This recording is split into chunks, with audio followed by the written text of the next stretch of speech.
Test, test.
So here at the beginning, Recording in progress. here at the beginning of the meeting from the council, we have Councilor Leary from Ward 1, Councilor President Laredo from Ward 7, Councilor Getz from Ward 5. Online, we have, I think I saw Councilor Gentile from Ward 4, yes? I see Councilor Kelly from Ward 3. And I don't, is Councilor Danberg here yet? Or Councilor Kalis? Okay. And myself, Susan Albright from Ward 2. And it should be a really fun and interesting meeting, I think. We have a lot of folks from the city here. I'll just, yeah, so we have Ann Berwick from the Sustainability, Co-Director of Sustainability. We have, can you stop moving for a second? I saw Josh Morse, who's the Commissioner of Public Buildings. I saw Sam Nyman, who's on our sustainability team. Is there anybody that I'm missing? That's for city staff. That's city staff. Season's on this too. Pardon? Curry Season's. Dory Seavy's on this too. Okay, She didn't. okay, but she's not city staff. She's not city staff, but she's No. a significant person. Well, we've got a lot of significant people here. We're not gonna introduce every significant. No, I person. know. And yeah, Jonathan Yo will, if he's not here, he's the chief. I see Jonathan's iPhone. Is that him? Actually, maybe it's been in the past. Okay, so he's the chief operating officer. Before I read the docket items, I just want to say that toward the beginning of this term, I invited Audrey Schulman from HEAT to come and talk to us, and she's the one who linked me up with Amy Smith from National Grid. And Ann Berwick and I have been meeting with Amy periodically for a little bit over a year to talk about electrification of Newton. And a couple of months ago, Councilor Leary docketed an item asking for an electrification plan. And it was aimed at DPW and sustainability team. But having talked to Amy over the course of the last year, I knew that the people we really needed to get in this room were National Grid and Eversource. And so I spoke with Amy and asked her if she could connect us up with someone from Eversource. And she did that. So we're here together, but I've been asked by the city staff to make sure that everyone knows that even though we're going to be talking about a future of electrification of Newton, nobody's taking away anybody's gas tomorrow or next week or anytime really soon. So if you cook with a gas stove, don't worry, you're still going to be able to cook with a gas stove next month and next year, probably. It's going to take a while for all this to work itself out. So with that, let me read the docket items and then I'll introduce our guests. The docket items. We're going to take all three of them up at once. 3924, Councilors Laredo, Albright, and Leary requesting a discussion with the administration sustainability team in the Department of Public Works on a plan to more effectively reduce methane gas leaks in the city and how best to coordinate with National Grid regarding the transition away from methane gas to electric heating and cooling solutions. And then 1225, Councilors Leary, Kelly, Lippok, Humphrey, Danvers, Lovovitz, Laredo, Bixby, Albright, Downs, and Mickley, requesting a discussion with Public Works and the Climate Sustainability Team about how to implement electrification of street segments where National Grid plans to replace leak-prone gas pipes. The discussion should include how to obtain advanced detailed plans from National Grid on streets where National Grid does not petition for grants of location, mobilization of resident support for electrification, and sources of funding. The discussion will include a current residential initiative to electrify a portion of Garland Road, Floral Street, and Floral Place. The discussion may lead to a recommendation of additional locations and actions that city may choose to take. And the last one is 178-24. Councilor Albright, on behalf of the Public Facilities Committee, requesting a discussion with National Grid regarding their network geothermal project in Lowell, Massachusetts. The discussion should include criteria for neighborhood selection, pros and cons of the project to date, and the cost of the feasibility of this project. So I spoke with Amy a month ago and asked if she'd be willing to come here and talk about these planning docket items. And she has come in spades with a wonderful idea with herself. Amy is the Director of Gas Regulatory Strategy, and she has brought with her some staff, which she will introduce. And we also have Chris Pomack, who's the Manager of Integrated Energy Planning at Eversource. And I'm going to let you two take it away. They have a presentation for us, so please be patient and let's hear what you have to say.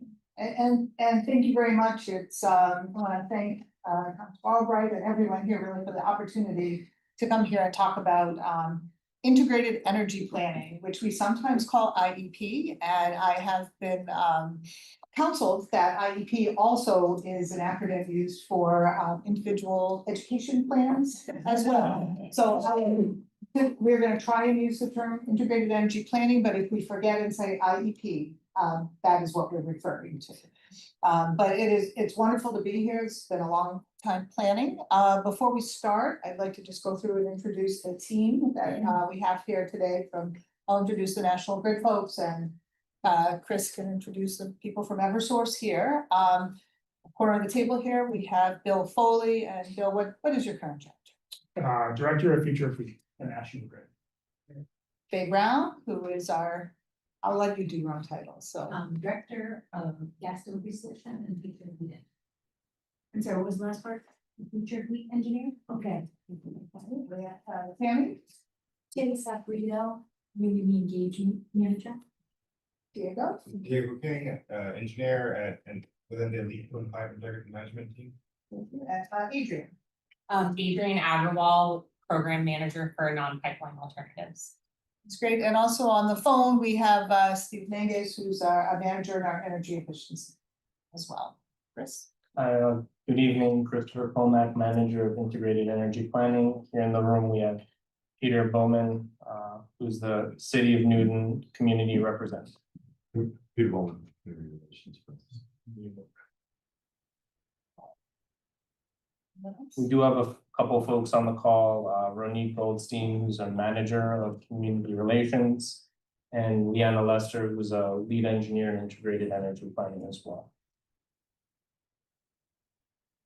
Okay, with that, I think we're ready to jump into the presentation, and just to set a little context here as well, is many of the folks who are here from both Eversource and National Grid, we all participate together as part of the integrated energy planning working group that the state has pulled together to work on our electric system modernization plans. We've also worked together closely in developing our non-pipe alternative framework as part of a stakeholder group last year. And short story, we spend a lot of time together working on these things. And this is the first time, though, that we've actually come together in a single community with a proposal about how we might go about building an active integrated energy plan for one home.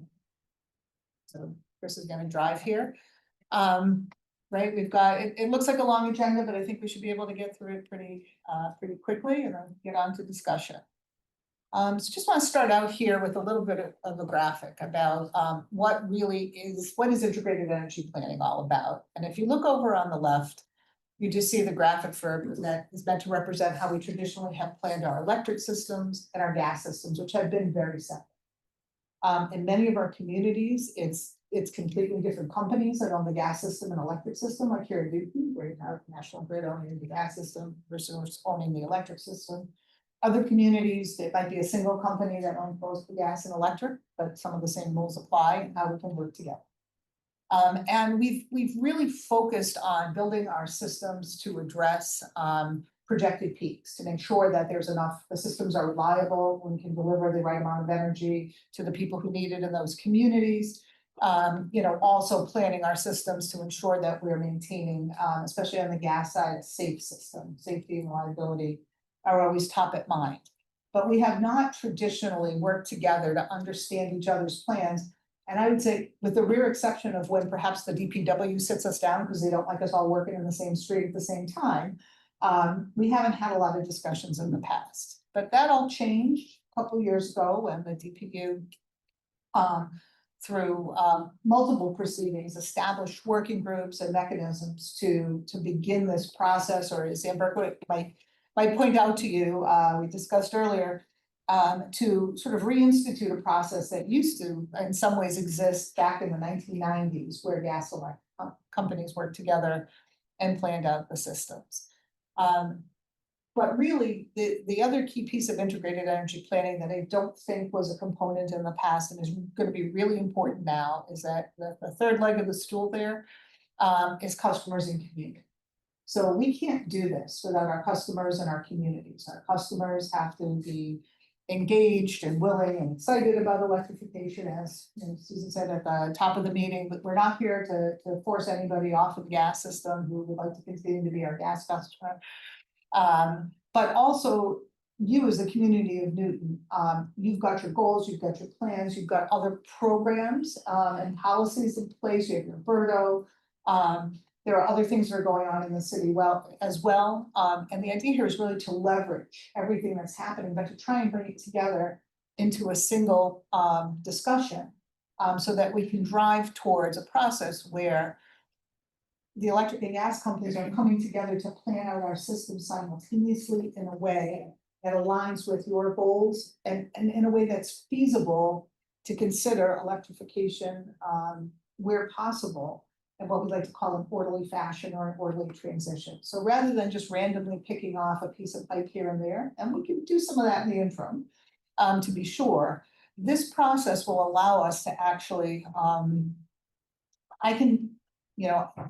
as part of this process, I'm going to be able to tell Eversource where I need to replace all my pipe or do other work in the city. And we've got about 200 miles of wood-front pipe here in the city of Newton that needs to be replaced. And by comparison, you have another 100 miles of pipe here that does not need to be replaced, not wood-front, but 2/3 of the pipe here, right? We need to consider whether or not we have to make an investment in our gas system here, or whether or not there's something else we can do. If we can plan this in a way that aligns with how Eversource needs to increase electric capacity or manage electric capacity in the city, we'll be able to do this in a more efficient way that would probably allow us to make more segments of Maine feasible for electrification, right? As long as customers are willing and on board with being electrified in their homes or their businesses. But in a way that we can plan it so that we're not, like, every segment has to be considered specifically for pressure support to another part of the system, right? Faye will talk a little bit about gas system planning in the next slides, and she's hopefully going to give you a little bit of a flavor of what we think about when we plan out the gas system. And there are ways we'll be able to plan that would allow us to consider more segments of our system for decommissioning or for electrification than if we were just randomly picking segments here or there that we may or may not be able to disconnect from the system. To the next slide. So we're not in this alone. There are lots of regulatory proceedings that are underway, and I know some of you in the room are familiar and have participated in them, and we really appreciate when the public comes out and and supports and engages here.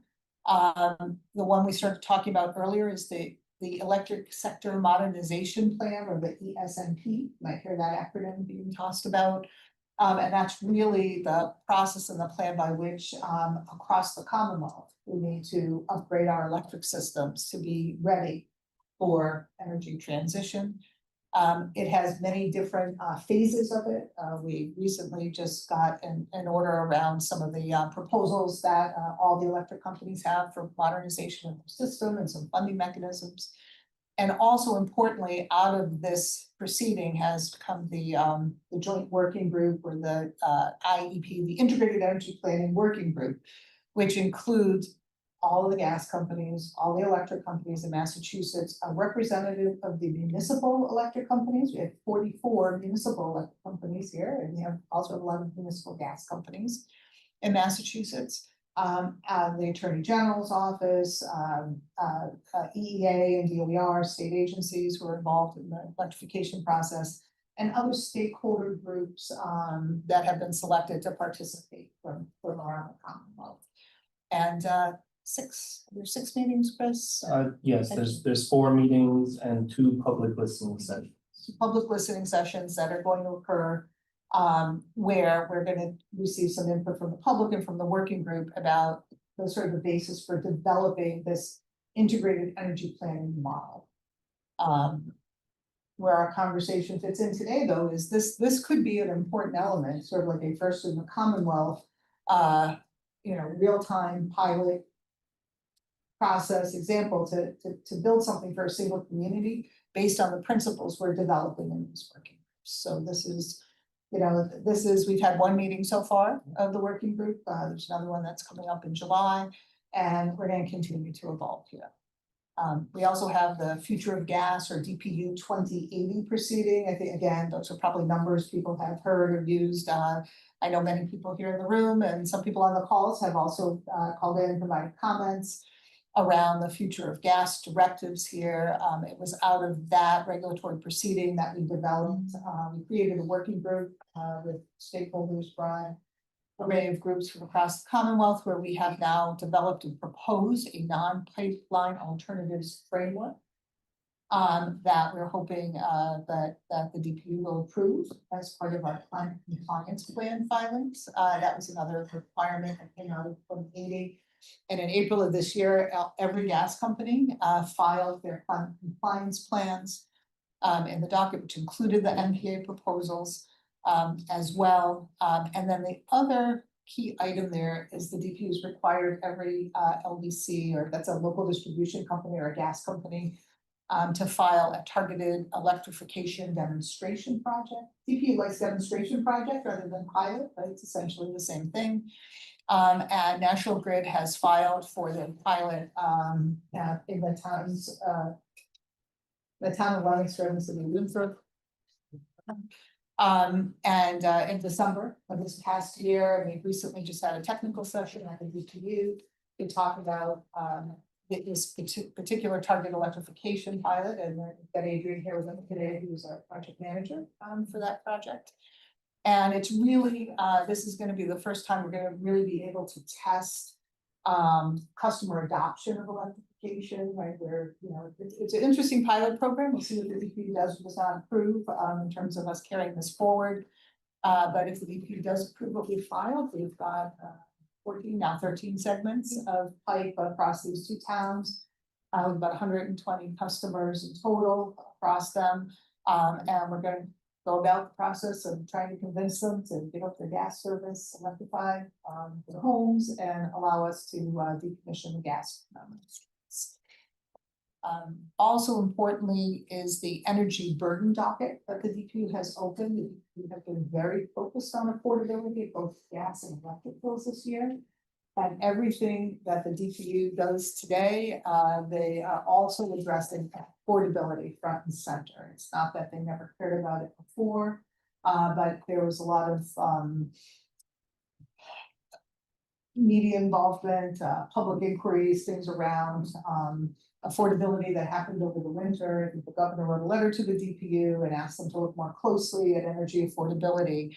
And so there's a separate docket the DPU has, but in addition to that, we're seeing it, increased focus coming to everything they're proposing. And so we really have to think about who's paying for the clean energy transition, right? It's the cities don't have money, the customers don't have money, the companies, right? It's National Grid and Eversource can spend their money and that gets passed on to our customers. We're gonna have to pay for this. And this is, there's going to be costs, right? We've built out our electric system, we've got to decommission the gas system, we've got to upgrade what is some of the oldest building stock in the country, to do that. I mean, think about the building we're sitting in here today. If this building is gonna be electrified, what kind of work would it need? What energy efficiency measures would we have to do? Right, and like this is pretty typical of, right, so the age of the building stock that we see here. And we've got to figure those pieces out. And there are these multiple regulatory proceedings where the DPU is going to be tackling these issues of who's going to pay and how much are they going to pay, and how are we going to make sure, especially how those most vulnerable customers, most low-income customers, those environmental justice communities aren't unfairly burdened with some of these costs. We have our gas system enhancement plans, or GSEP, docket in the order there. Again, I think a lot of people here are familiar with it's another name for our main replacement programs, right? We do a lot of work here in Newton. For that, the DPU put out an order just a couple months ago where they have actually reduced the amount of money that they are allowing us to collect through the GSEP cost recovery mechanism. They have not reduced the amount of money that we are allowed to replace. They've just reduced the amount of money we can recover for replacing it on an accelerated basis.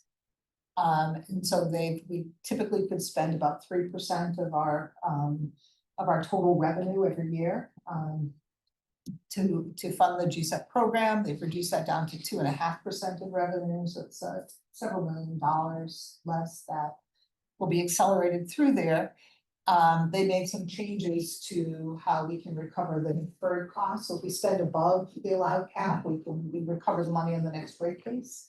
For the work that we were previously allowed to collect to earn interest on that money until we could recover it through the rate case, and that they changed that so that they disincentivized us from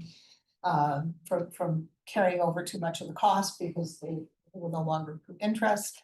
And then I think also very interestingly, they did create an allowance of up to 0.5 percentage point of our total revenue that we could use to fund non-pipe alternatives if we can retire the leak-prone pipe instead of replacing it. So it's not MPAs for all the work we do, but if I've got a segment of need, I can use some of the money, and it's unclear what the standard will be for how much we can use per job or what's prudent. Is it the avoided cost of main replacement? Is it something less or something more?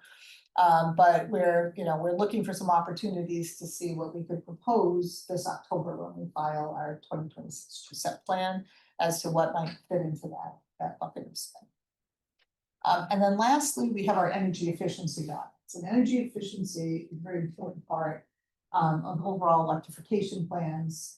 Buildings that have been upgraded with energy efficiency measures are going to use less electricity. They're going to help us more efficiently upgrade our network and ensure that customers have advantage and are able to reduce their energy use. That they've taken advantage of all of the measures that we have. Those are primarily funded or administered through Mass Save. I think people have heard about Mass Save. That's where you go to get your heat pump rebates today, but also they provide other energy efficiency measures.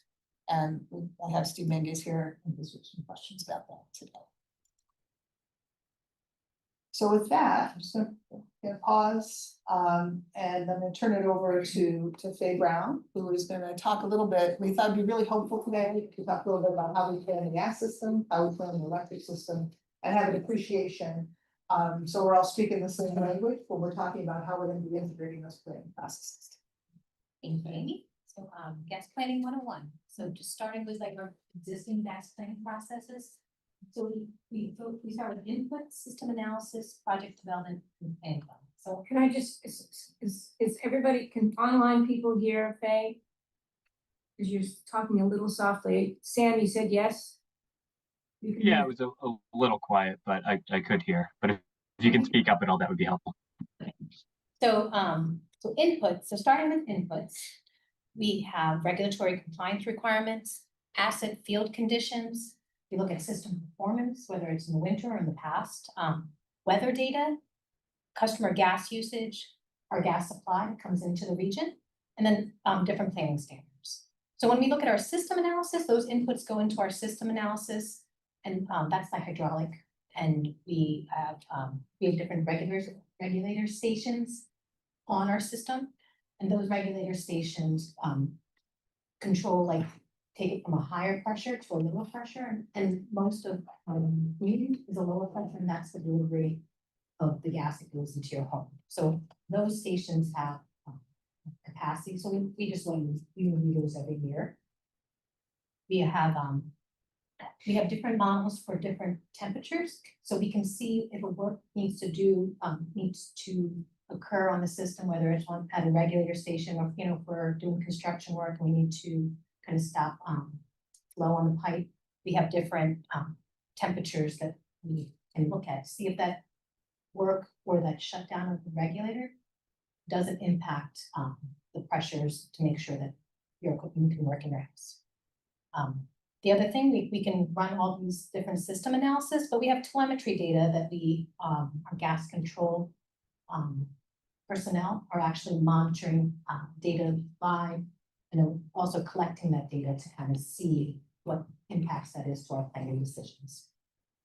In addition, we use these system analysis to review new customer requests. So a customer, whether it's a new construction building or customers adding equipment, we do customer reviews through the system analysis.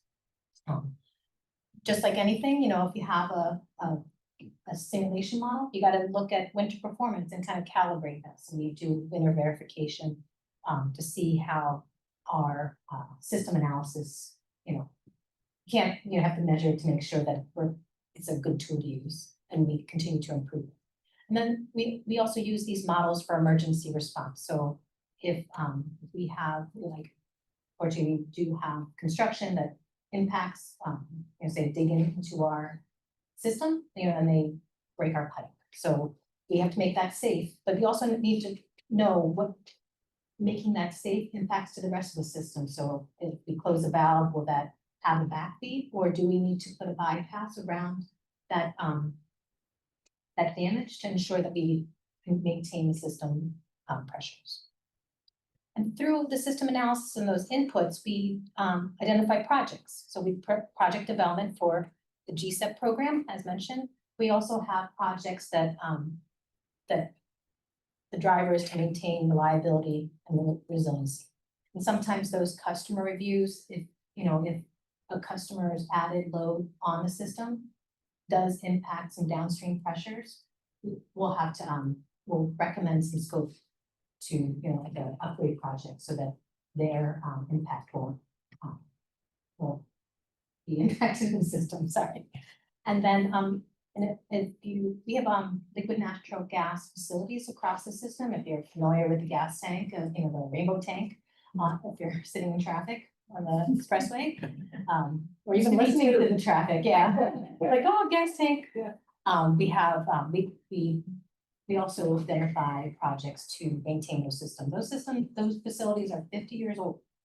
So, maintaining them, because, I'm 50 years old, you gotta go to the doctor and everything. So we do projects, we develop projects for those facilities as well.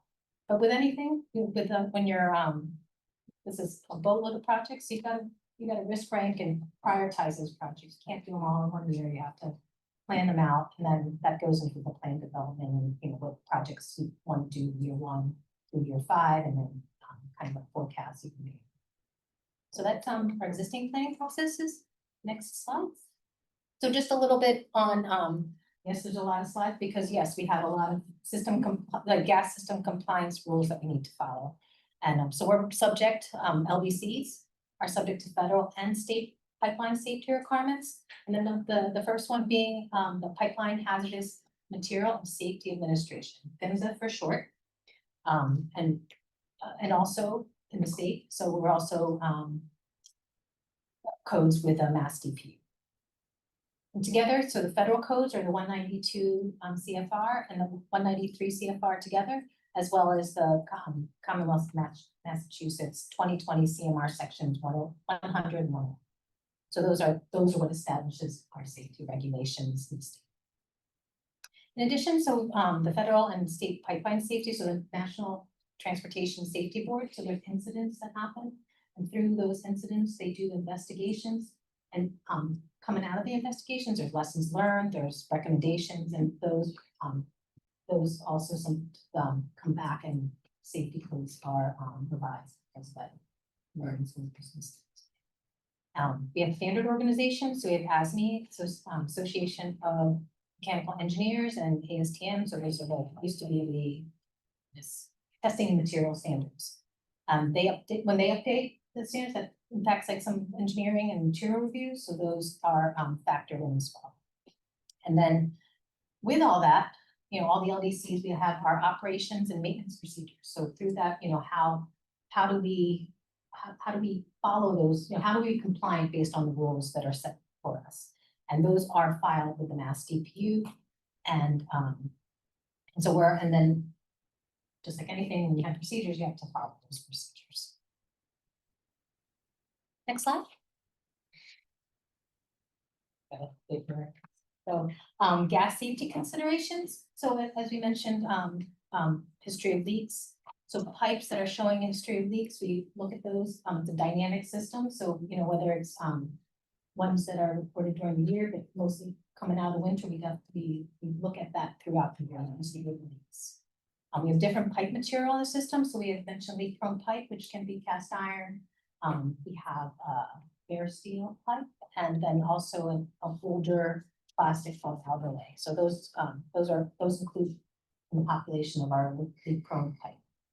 And so they have different risk levels based on the history that's what we look at to kind of risk our stuff out of the system. And then just like anything, you know, there's history and there's also asset conditions. You know, we're also doing annual inspections. And so what we're doing is also seeing if there's any opportunity to address any other assets on our system. Then when new rules come, there's different safety layers that can be implemented. So overpressure protection at our regulators is a big thing, but really just saying, you know, how can we make our system safer from the different things we learned from our peers and across the country. And I just add in there, just sort of to give you a flavor. Last year, the DPU implemented some new pipeline safety rules and regulations in the state that will require us to actually do some additional gas system investments to upgrade our regulator stations and do some additional work. So while they're also,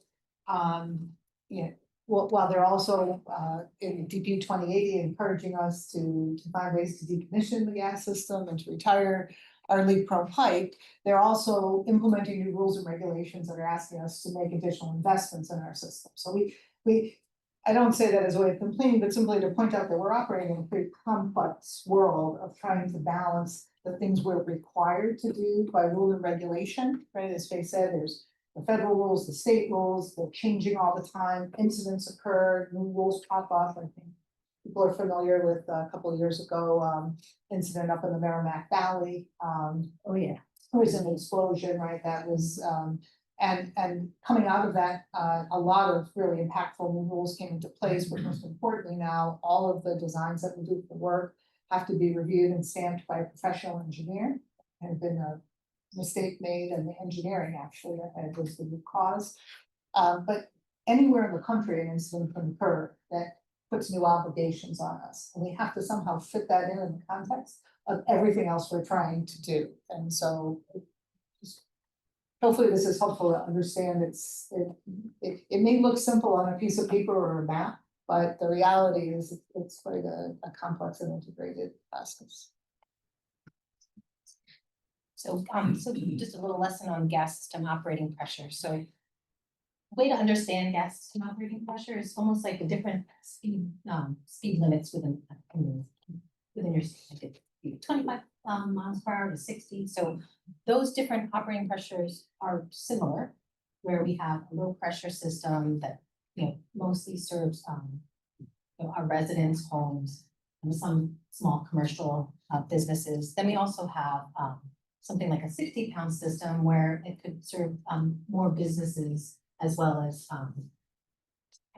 larger commercial properties. So that integrate operating pressures, that's what we manage to ensure that we live safe and reliable service. So those are maintained through the regulator stations that I had mentioned, so that I always kind of liken that to like the exits on the system. So if you're coming from the highway, you're going at really high speed, and then your the regulator station, the exit's just really taking you to that local street where you're going to your homes, and that's what our lower pressure systems are. And then just like anything, you're monitoring your operating pressure, just to ensure that if there's any blip on the system, that you want to make sure that we're able to see that real time, as well as record that, because sometimes it's not a blip that, we can fine tune our hydraulic analysis to that report. Next slide. So here's some gas system reliability considerations. So as mentioned, maintaining the system operating pressure ensures that we can adequately supply you. So just like when the rush hour, the streets are all full, we're monitoring and making sure that at the peak times when you're wanting to cook breakfast and take your showers in the morning, that's our peak time. That's kind of like our Super Bowl in the morning, especially in the winter. That's what we're making sure that we're maintaining the system pressure, so you're warm, your shower's hot, and you can cook your meals in the morning. There's another, so on this graph, that morning hour is that big dip. So the pressures are fine, like in the middle of the night. And then as everyone's starting to wake up, it dips down. And then another dip is kind of like in the evening hours. So that little blip right there, like that looks like an M, bottom of the M. That's like when you're cooking dinner, where, not many people are showering, but your thermostats are warming your home when you come back from work or school or wherever. So so that's kind of like really what it looks like when the demand on the gas system goes up. So things that happen when the demand goes up is that regulator station sometimes may droop if that's not the right capacity. So those, when we do look at the system regulator capacities, that's when we would probably identify a need for regulator to be unfortunately, like exits, like when you exits, like your Newton corner, and you're trying to exit in the morning, that's like the similar kind of nature that we try to avoid when we're upgrading our system. We can't do that. That's kind of sort of talk. I say that. Identifying scenarios with a single source of supply. So as much as we want to have a backfeed to all our systems, there's areas that, for instance, that only have a single source of supply. Something like Nahant, where it's if you're familiar with Nahant, it's an island. It's only one way out and one way in driving, as well as the gas only goes one way. So those we're identifying, how can we make them safer even though there's one? Recognizing constraints on the supply flow. So as mentioned, if we find a project that has a constraint where the pressures are impacted, we'll need to scope out a project to do that. So more, it's like replacing a pipe it's typically smaller with larger pipes, so more flow can go on. Just here's so gas system reliability, just to be continued. So the just to, it's probably not as clear in the room, maybe it's clear on, but this is a screenshot of our hydraulic model with you can see it's got a satellite view. I don't know if you know where this is, but this is really just looks like a map. We've been able to kind of get like a geocoded, so it looks like a map. This is a sample of, if you look at the left, it's the current state. So maintaining safe and reliable service is our priority. So normal operations is on the left. Pressures in the system are adequate to serve customers. And then when we model decommissioning on the right, the pipe that's circled in blue, what we'll do in the model is we can deactivate. And then run, kind of what we call balance, where it goes through the calculations and determines what the resultant pressures would be if we were to decommission that pipe, take it out of service. And the resultant pressures, and what we wanted to point out is that, those go to zero. And that means that there's no, there's no gas getting to the customers. So so this particular pipe can't be decommissioned. And lines won't work, safety risk is introduced, and once the customer doesn't have gas, that outage, it's not like you can flip the switch and a gas outage. We have to go, if there's no, this is a an area we want to. Just to emphasize, there are pipes that can be activated. And you may not be able to see, but there's some dead end feeds. You can even see that maybe some smaller neighborhoods that are the extremities. So if we look at that, today I could probably guess that might be a little bit easier, but pipe in the middle of the system is where it's more difficult to decommission. And that's what our analysis does, looks at when we look at campus.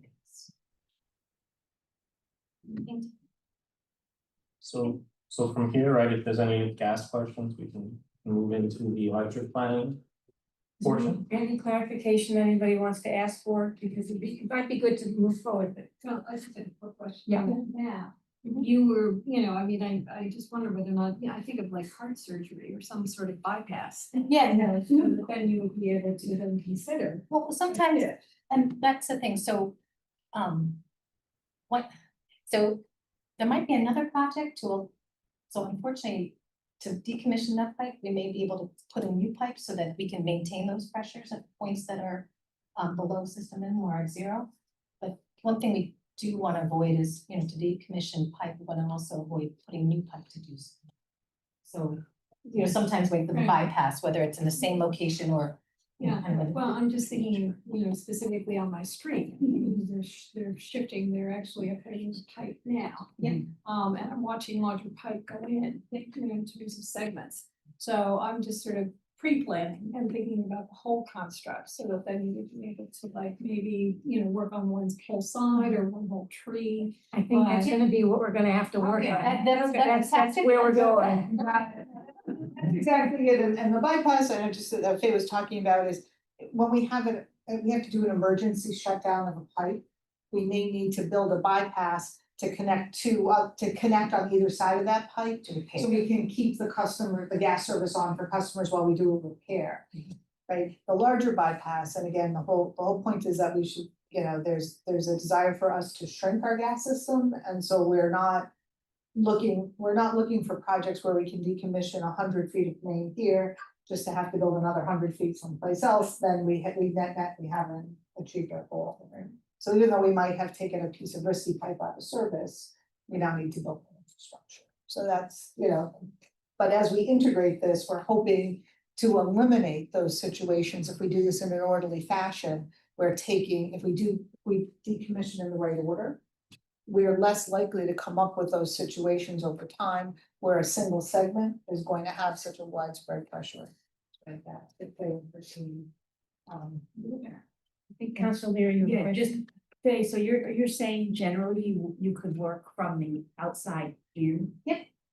And that would be a general plan, and then of course there's a lot of variables that would also be in terms of type of pipe and the age of the pipe material, all that stuff. But that's a general thing, now you would work from the outside in? Generally, yeah, and then, and I know we're talking about Newton, but, our system is pretty integrated. So there are parts of the system that in Newton that may be your. May go to Needham? Yeah, well, not for us meeting, we don't for a meeting, we but. don't need Watertown. Watertown, Yeah, we're budding here. So even though we're talking Newton, our hydraulic model will also show like the broader impact to the overall system and how it's. Okay, so you're on. Cool, we'll continue. So electric plant. We have in all of the electric companies, similar to National Grid at Eversource, there's a lot of proactive activities that we take.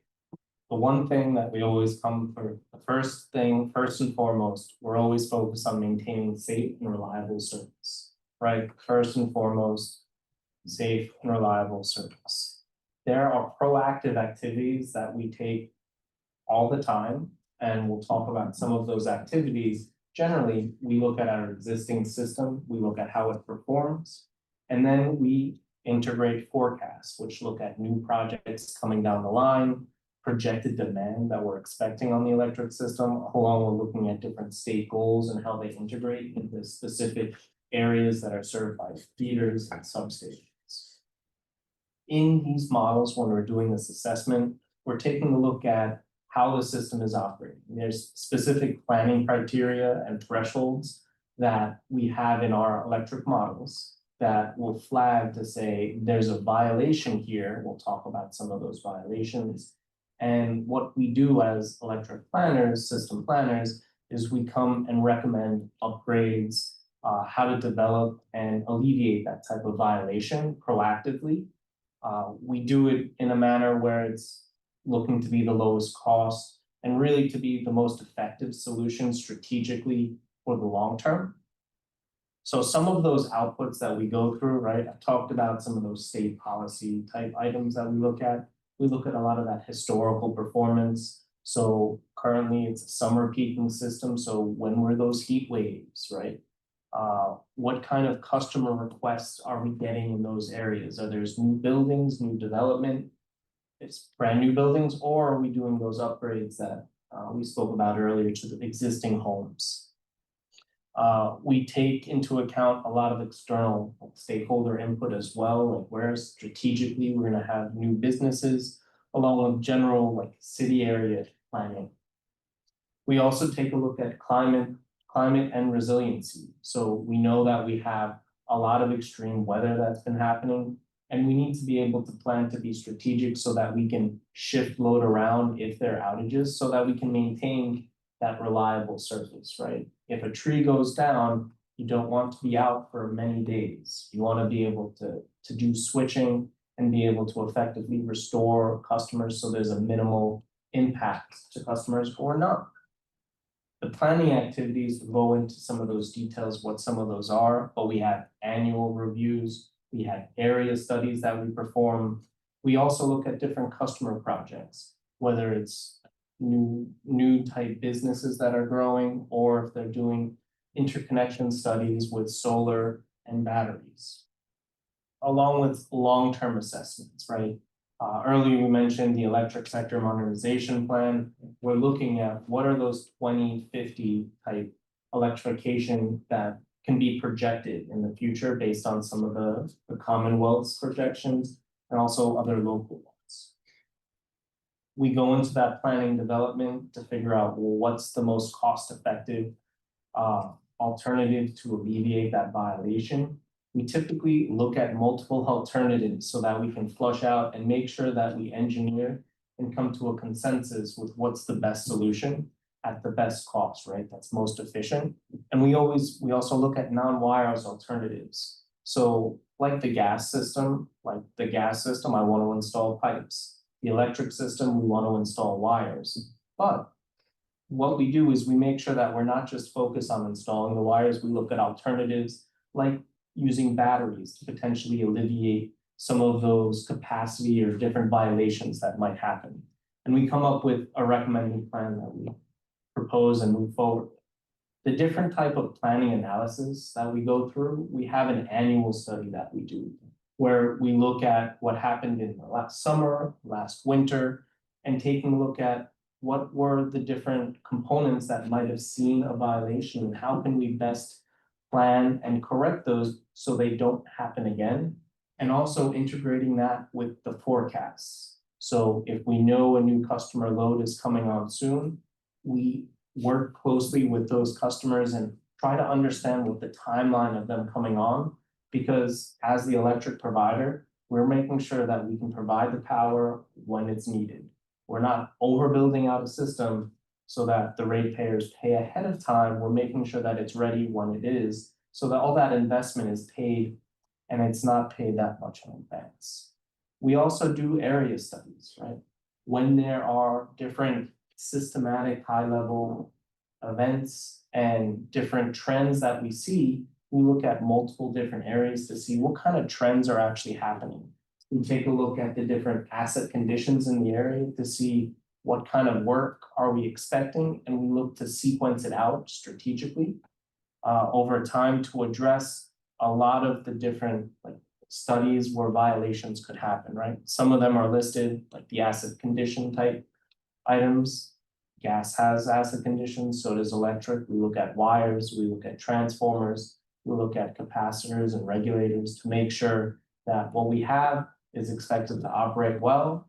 We have a lot of proactive testing that we do and inspections, and we make sure that we replace things before they fail. That's what we really strive to do and do it in a cost-effective manner. We also do a lot of detailed system modeling where we have these very robust electric models that start from the big substation and go along all of the feeders and circuits that feed down the local streets and those transformers. We take a look at how they operate 24 hours a day, how it works with solar interconnections, load, and it really works so that we can really focus on where investment and like violations may happen. As is rephrased. It seems like transcript. And so that we can propose recommendations to address those solutions that meets the need in a reliable manner and by a certain need date. If we project something that's going to be an issue in 5 years, we may start the planning, but the execution of the work will be just in time, so that the more time you plan something out, the more you can manage the cost and be strategic on it. You're not in an emergency where all hands are on deck, where you might not be, you could be operating in a more efficient manner if you plan work. You can all relate to that. We also perform customer studies, right? So when customers have specific projects, you're working, you have a strip mall going in, or you're building a new house.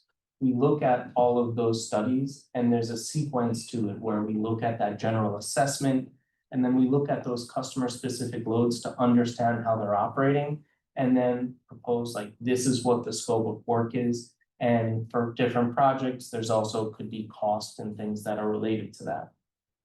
In the interconnection study process, we have the same. We follow, there's a tariff that really determines what we need to do and who needs to pay for different design and engineering work that we do, where there could be system impact studies or larger area studies, where the work and the scope that needs to interconnect some of those solar and battery type things work. A lot of those costs and the tariffs are, right, the DPU has a lot of ownership in defining who pays those costs. Also over time, right, in different system events that happen, we get ad hoc requests where we need to assess what's going on when specific events happen to see why did a unique event happen so that we can understand why it may have happened, and we can proactively look around the system to see if we can take corrective actions to prevent something that happens again. They could be very minor things, which is nobody would know about, but we try to do that to be very proactive. And we talk about the electric sector modernization plan. What kind of overall, in order to meet the Commonwealth's decarbonization goals, what kind of incremental electric demand is going to happen by that 2050? And in that assessment, right, we talked about the next 10 years and what kind of work is what we see today, where we actually have projects with customers and we actually know that these items are going to come online, where we're building new substations and expanding existing substations. And then we also have an assessment in that plan to look at 2035 to 2050, right? Where we're looking that far out, we have good ideas that project will be needed, but that exact timing will come as we approach it. We'll review it on a yearly basis and figure out when those needs come into place, because what drives the construction are actual projects that come and how we monitor the system to see how load and electric demand increases over time. So we're well positioned to be able to monitor what comes in the future so that we're not surprised by why do we need to build a new substation in 2 years? It takes 5 years to build new substations. It takes a lot of time to go through the siting process as well, and getting the transmission lines as well to help to be able to supply those substations. We also, right, I've talked about some of the planning criteria that we use. Each electric company has their own planning criteria. They're all fairly similar. They're to ensure safe and reliable and efficient electric service to all the customers. In each study that I just spoke about, we apply that planning criteria each and every time. We're consistent with it, and that's very important. The planning criteria and thresholds are also, right, they're intended to limit any type of violation and to protect the equipment as well in both normal and emergency scenarios. So we have normal and emergency. What does that mean? If any one component in the system fails, that we have an alternative so that the entire system doesn't collapse, right? It's a simple concept, but if you lose a feeder, we want to be able to connect and re-energize and minimize any type of failure is what that means. So some of those criteria that we're looking at include those asset conditions, thermal loading, right? We look at the cables. As more current goes through cables, the cables get warmer, and the warmer they get, they're going to start to droop more and fail. So that's what we look at. We're looking at voltages. When we plug in like an outlet to the outlet here, we expect to be able to charge our phone. In order to do that, there's certain voltage like criteria that needs to be there. And that's what we're also looking there too, so that from the feeders to the transformers to our homes, that it's consistent and up to industry standards. Talked about some of the non-wires considerations, like installing batteries to deferring those larger investments, and being strategic. We also look at a lot of different details in terms of power is not super simple, but there's real power, reactive power, load balancing. There's a lot of different and detailed things that our electric models help us engineer and understand. And we have criteria that it looks at to make sure it's within acceptable bounds. So these last slides kind of walk us through how we do our electric planning today and why are we here and talking about integrated energy planning, right? Today, there's a lot of electrification efforts underway where it has focus on customer costs, right? This is great for customers. I have a home, I want to install a heat pump. That's good for me. It's not focused on those system planning efforts. So when we take a look at this slide, on the left side is currently how the world works, right? If I look at each of these homes, as a customer, I'm going to make an investment on my own. If I want to upgrade to electric, I want to stay with my gas stove, that's fine, right? Those costs are up to the customer to manage. And as the electric and gas provider, we need to make sure that we maintain both systems. There's not a lot of efficiencies that the utility can gain. We're both building out and maintaining systems, right? So as more electric and more gas is used, we have to continue to grow and build those systems. So as more and more customers continue to do transition, both gas and electric companies continue to maintain both infrastructures, and that's going to become, and it's becoming more and more expensive to maintain. So I'm going to comment here is around targeted electrification.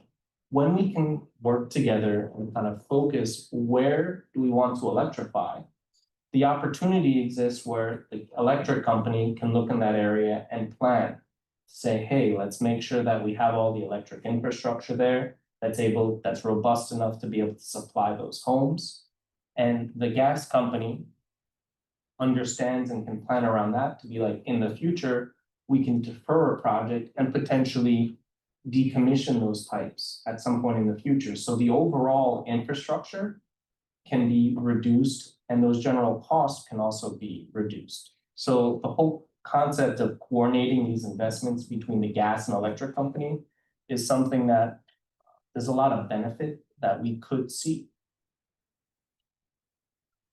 Additionally, right, what is integrated energy planning, right? So this is a nice slide definition, a lot of words, but there's certain things I want to make sure that we can take away from this. As we're going towards an electrified future where heating and transportation become electric, it's so important to recognize that the transition can be done in a more affordable manner when things are coordinated in order to foster an orderly transition, right? It talks about, and to do this in a safe and reliable manner, so we can maintain our electric and gas systems in a safe and reliable manner. The three things that are super important, we've talked about it earlier, center around targeting customer adoption for electrification to specific locations. Talking about the electric investments to make sure that we can enable those customers to have enough power in order to do what they need to do, and that strategic decommissioning of sections of the gas system. If we can do this in an orderly manner, the cost of maintaining the current systems, there'll be fewer gas customers on the systems over time, but it will potentially reduce the burden to some of those customers as well. Integrated energy planning, it focuses on the Commonwealth's ambitious decarbonization and energy efficiency goals. It's not pursuing greenhouse emission goals, which is typically done under other programs.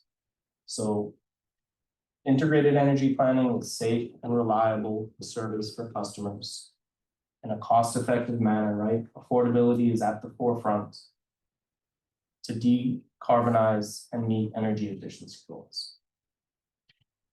Any questions on that? Like that's a big statement right there. Yeah. And it's something that, right, it's a lot to hear right now, but it's also something that as groups of stakeholders, we're trying to really understand what that means and how everyone plays a role into it. So if it's not super clear, it's something that's gonna get clear over time.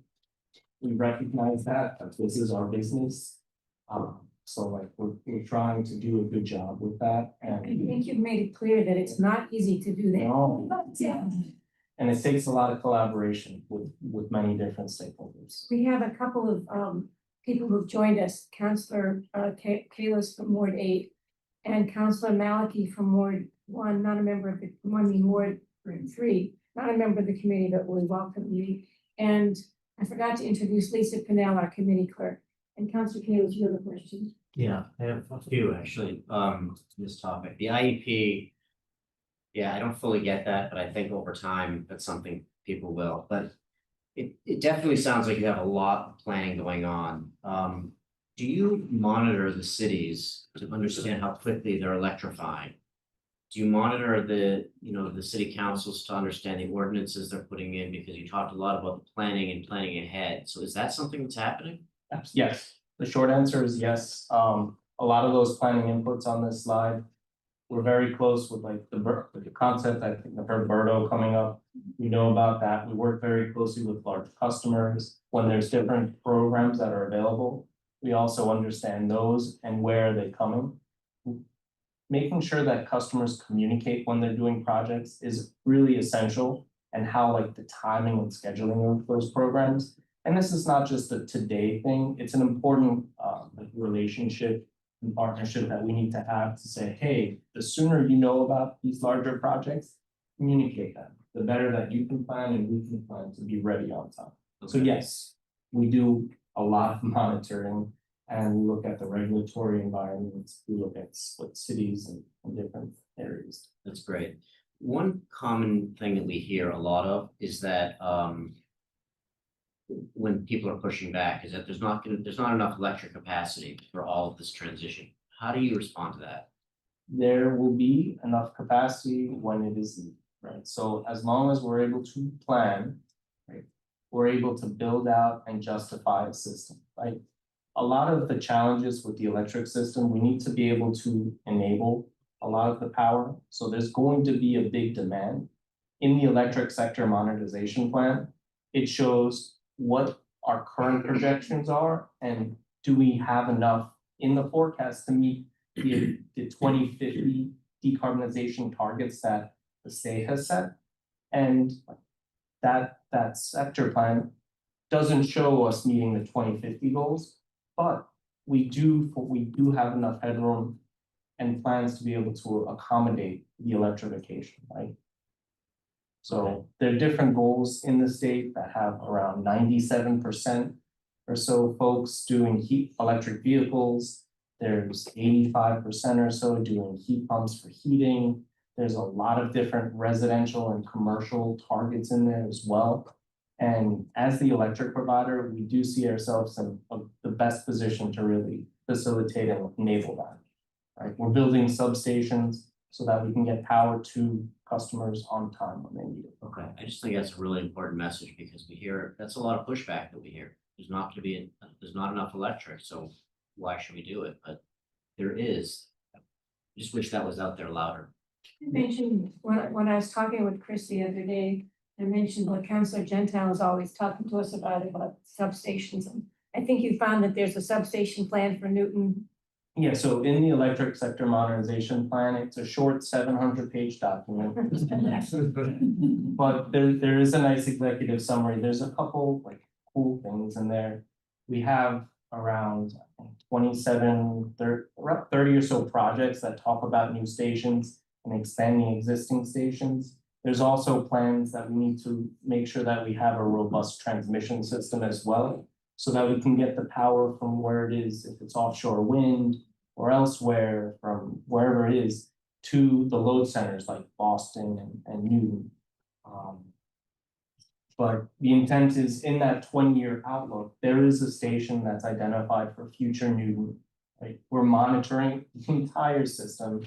We're making sure we're planning ahead. And as we see load grow, right, we're gonna be taking action. It's one of the things I mentioned earlier. Our existing system is summer, right? Our system is in the summer peaking.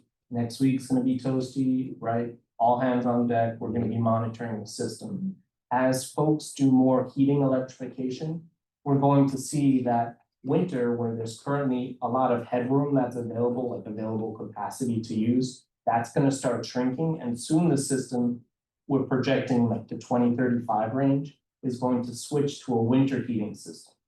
So we have existing headroom capacity in our system, but what's gonna happen is, like everything, in order to decarbonize, we'll need to use more electricity and those other methods to get there. And we see we can build out the system affordably, right? That's something that's always front of mind as well, to make sure we're safe and reliable, affordable. Hopefully that's. I have one more, but I can wait. Yeah, wait, let me get somebody else. Thank you.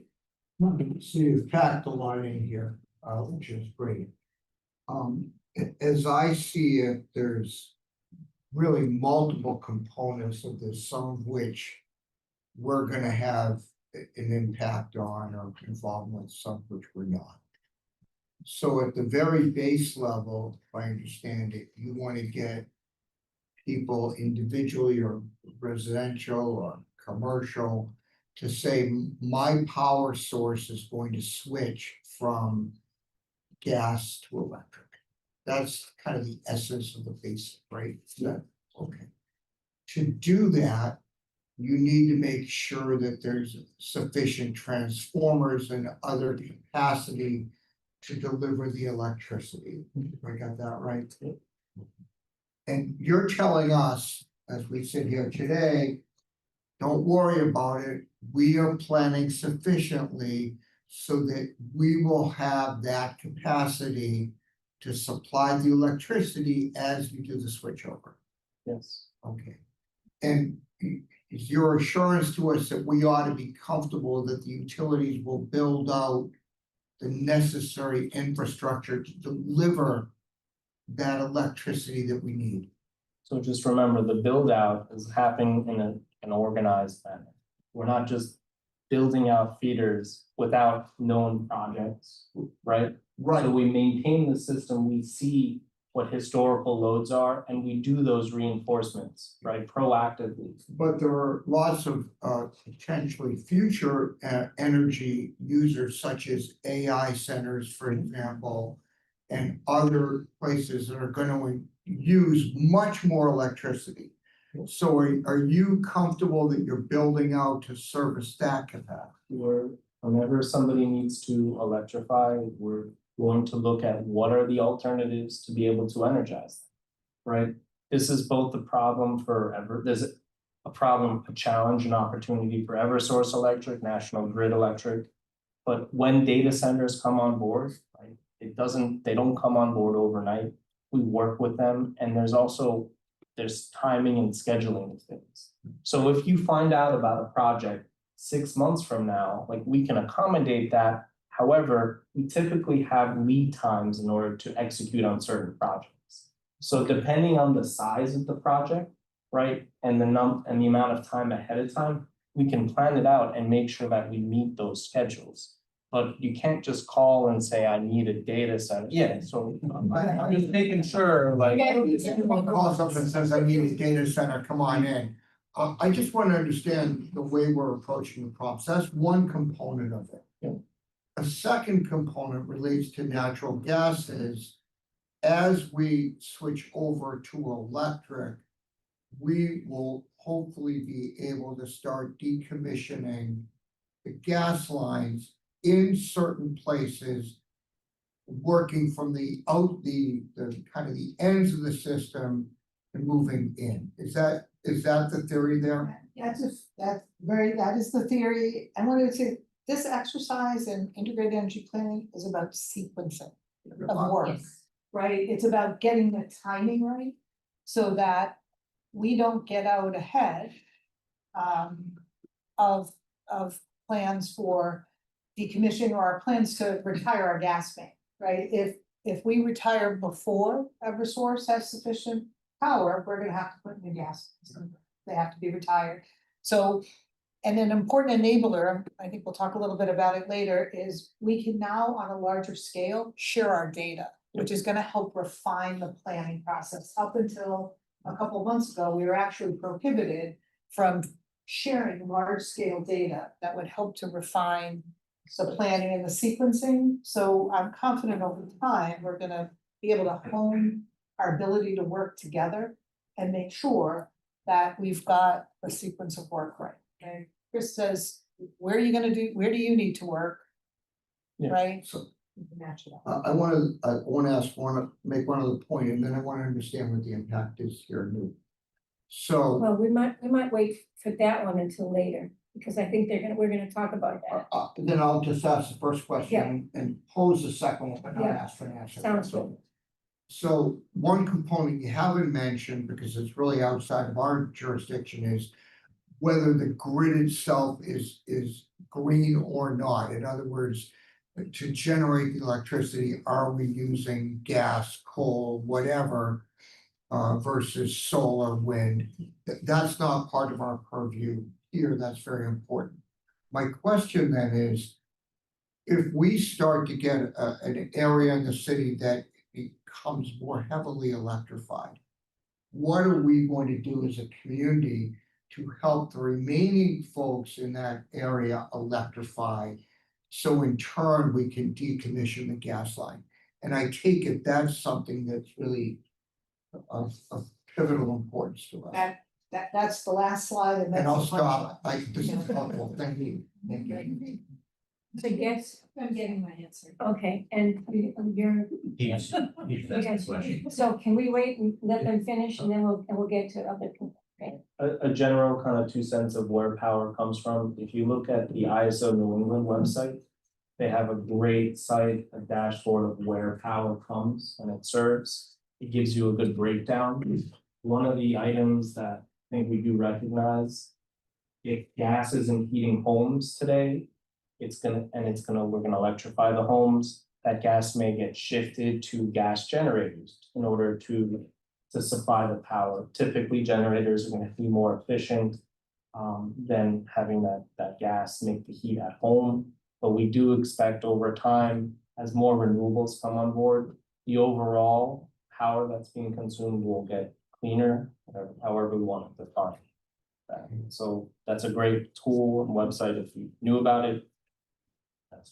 Take a look at, there's a nice app on the phone, I do look at it, please. We have a new resident on the ISO commission. Okay. good. Yeah. Thank you. So you can go ahead. Yeah, I will take it from here. I'm Bill Foley, Director of Future of Heat at National Grid.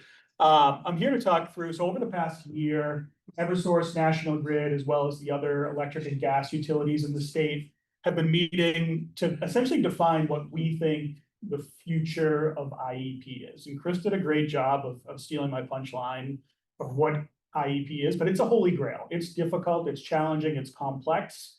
I like to say this is kind of like a crawl, walk, run situation here. We're very much in the infancy of broad electrification of home heating. We're in the crawl phase. So before I get into, I'm gonna go through like what our envision 2030 future state is, 2035 and 2050. But before we do that, a few terms have been thrown around and I just wanna rehash them. So NPA or non-pipeline alternative. Right now, all the gas companies are doing an analysis for any new gas investment, any new pipe going into the ground. We're required to look to see if there's an electrification alternative for that pipe out of the DPU 2080 order that Amy talked about earlier. That's difficult right now because it's very reactive. We have a system need, like Faye said, there's a leaky pipe that needs to be replaced in the next year or else it's gonna cause issues on our system. So frankly, there's not a lot of viable NPAs in non-pipeline alternatives in this crawl phase.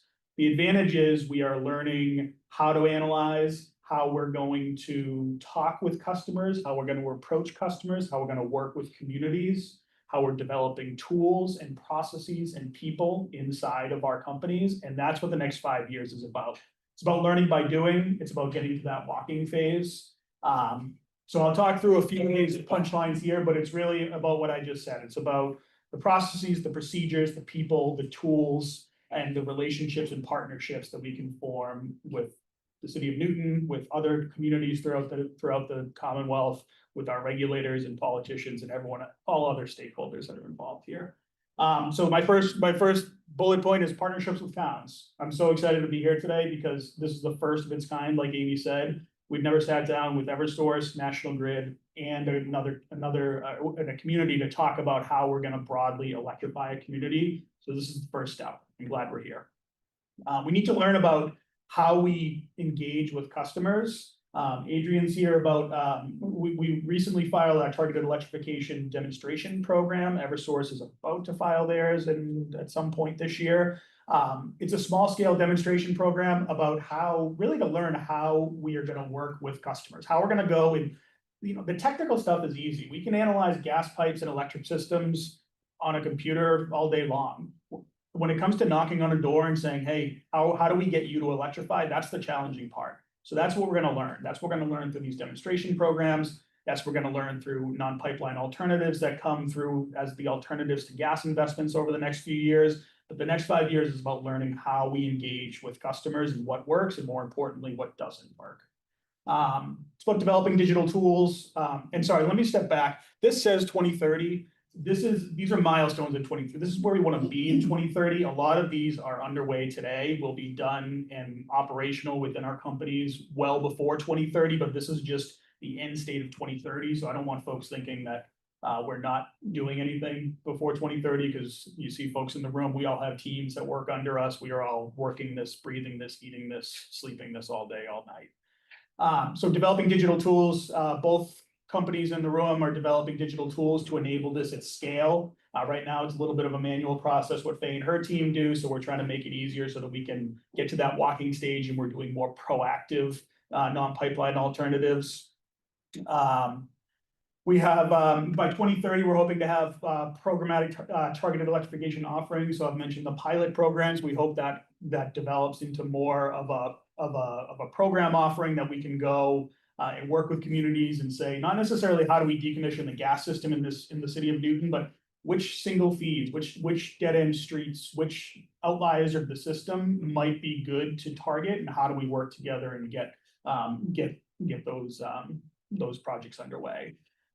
Defining roles and responsibilities. Right now, everyone's kind of stepping on each other's feet. We're looking at, Eversource and trying to figure out who's doing what. We're looking at our regulators and trying to figure out who's doing what. We're working with communities. So it's just about defining who does what, so that when we get into that running phase, everyone knows what their responsibilities are and everything is kind of clicking on all cylinders.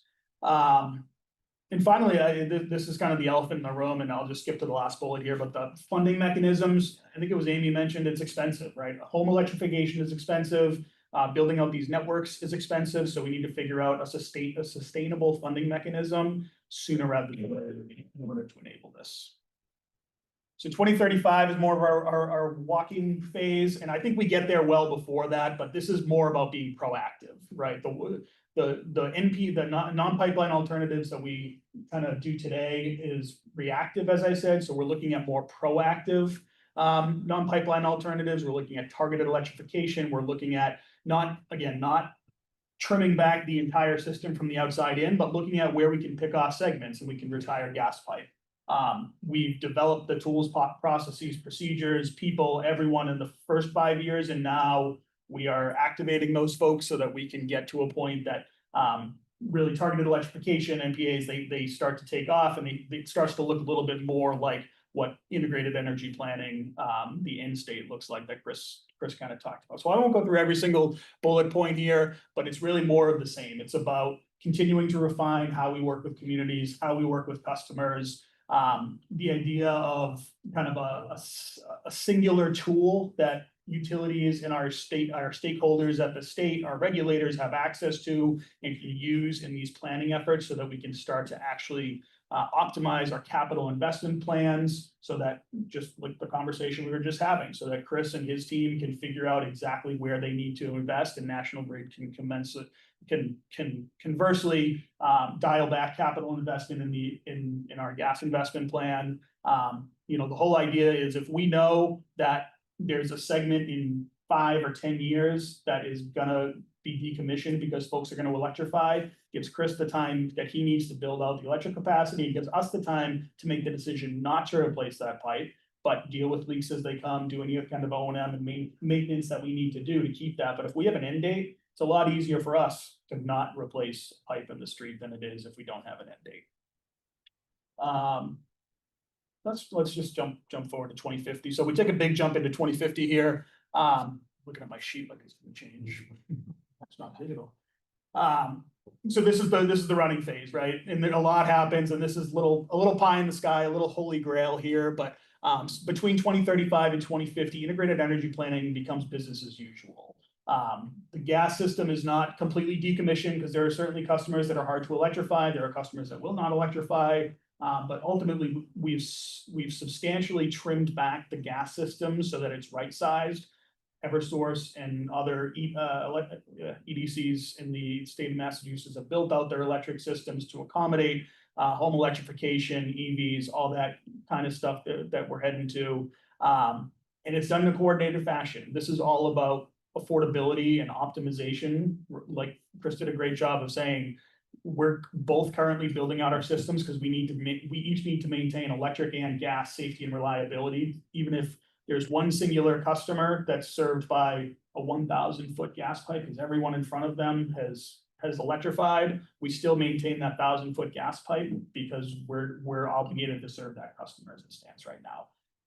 So 2050, I think, you know, we're in the end state. We have our tools developed, we have processes, we have a workforce that is able and capable of delivering integrated energy planning. And yeah, I'll retire and call it a day.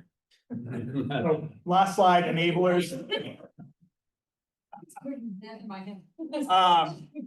So it's easy to talk about, it's easy to say, you know, this is where we're gonna be in 5, 10, 25 years. There's a lot of stuff in our way, and I think folks have realized most of these here. The top two are front and center for me. It's customer and community partnership and funding mechanisms. So I think we're tackling number one today. This is the first step in the right direction. Ultimately, if I make a joke at National Grid sometimes, like the easy decommissioning projects would be like a cul-de-sac, right? 3 or 4 customers, maybe a couple have already electrified. Like, why not just go cut off the gas pipe? If I show up and I knock on a door, they're gonna slam the door in my face, right? They're gonna think I'm selling solar, or they're gonna think I'm trying to sell home remodeling or something like that. It takes partnerships with the city to figure out how we approach those customers, how we educate customers. And this is the first step to doing that, because that's the toughest nut to crack in this whole equation. Funding mechanisms I already touched on. This is expensive, right? We need to figure out something that's sustainable, something that's affordable for customers across the Commonwealth. Data sharing was touched on a bit, as well as Amy said, like, as of like a couple months ago, I couldn't call Chris and say, like, hey, is there adequate electric capacity on this street? We might want to electrify them. He couldn't tell me that answer. We got some waiver from the Department of Public Utilities, and so now it's about actioning that waiver, building tools that kind of are across companies, and we're able to kind of accelerate that data sharing. Also overlaying kind of some customer data, like folks that may have already electrified, taken advantage of mass save incentives, insulated, like all that information is super valuable, and bringing it together is what's going to allow us to see where this can be successful.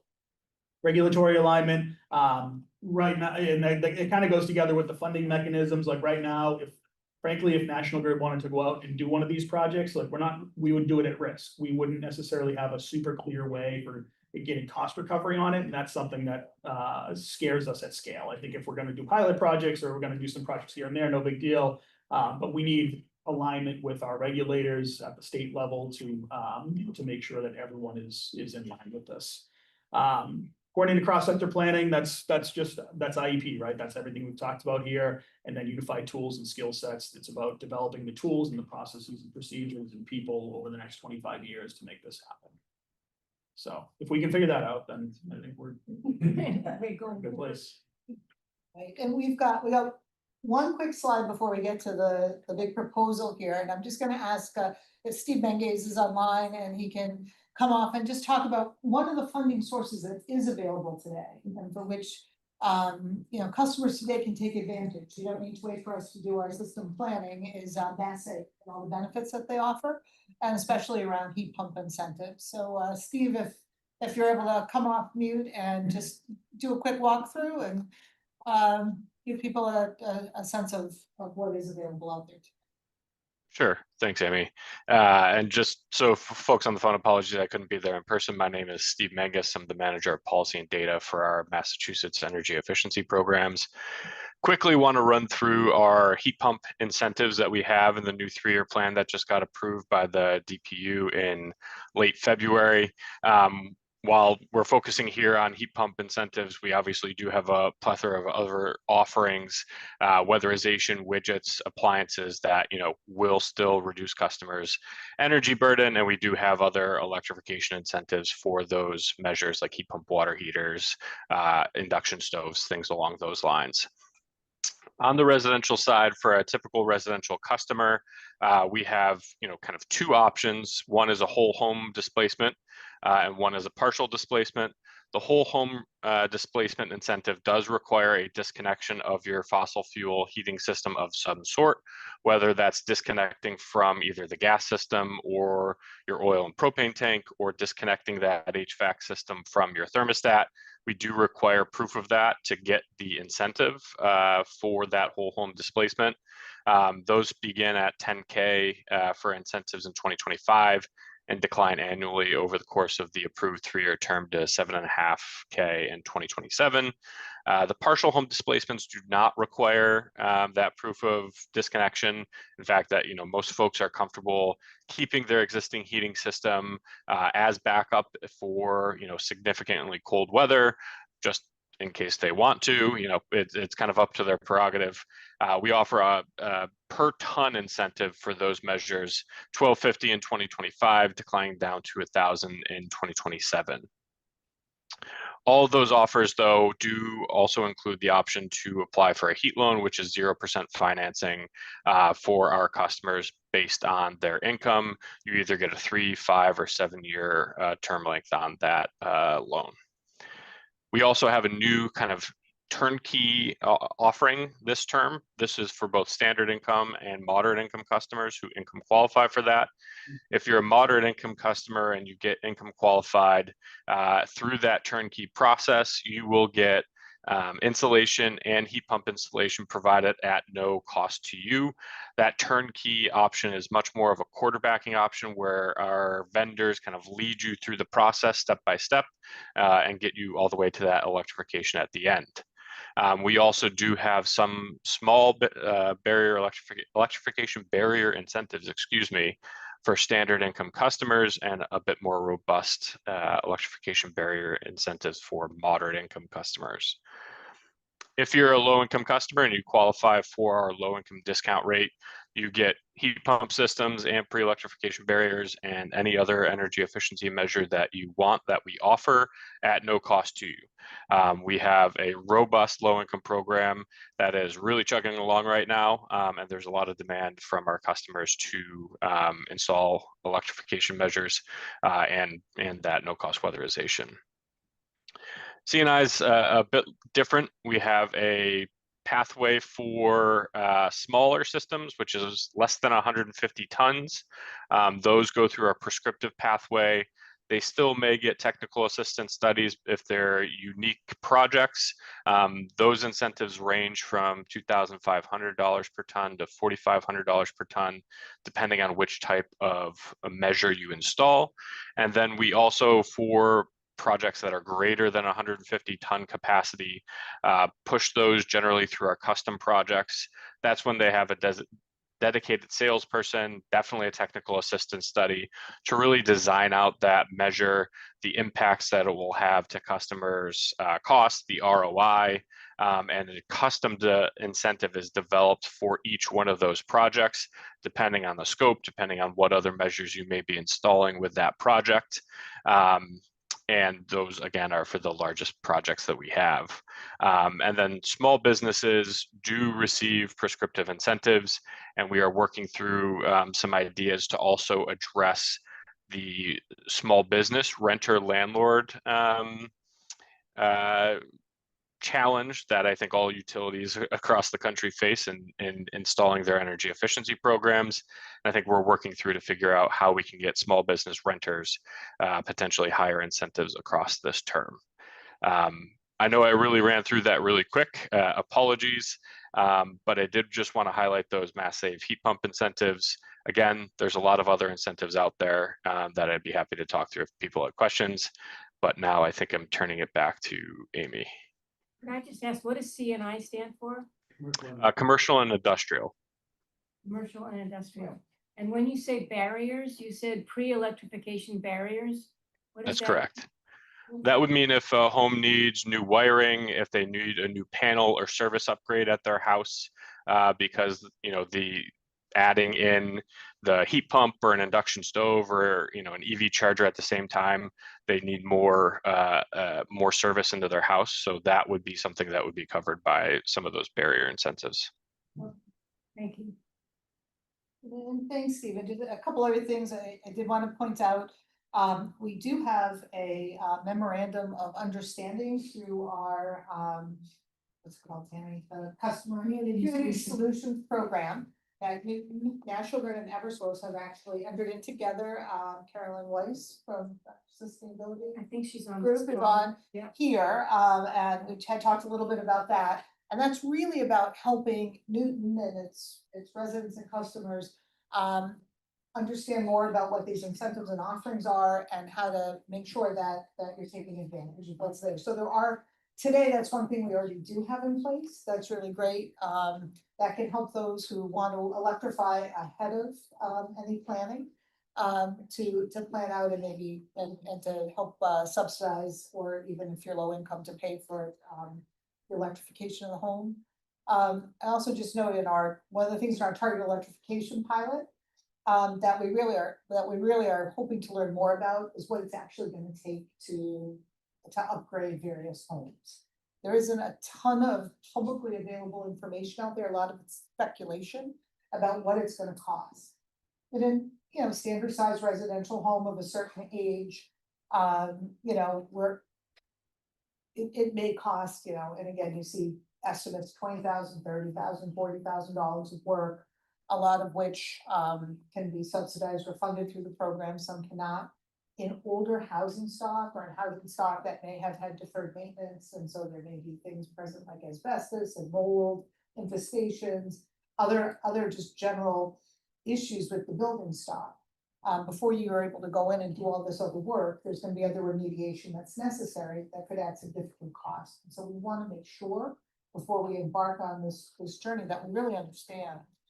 And we're gathering more information about what this is gonna cost and what we can do to help customers be able to afford this either through, public programs, subsidizations, zero interest loans, other types of mechanisms. I know there's some legislation pending at the state level that might make on-bill financing available for customers. Doesn't eliminate costs, but it does give them a way to help pay for it. And so just understand that there's a lot of discussion going on here.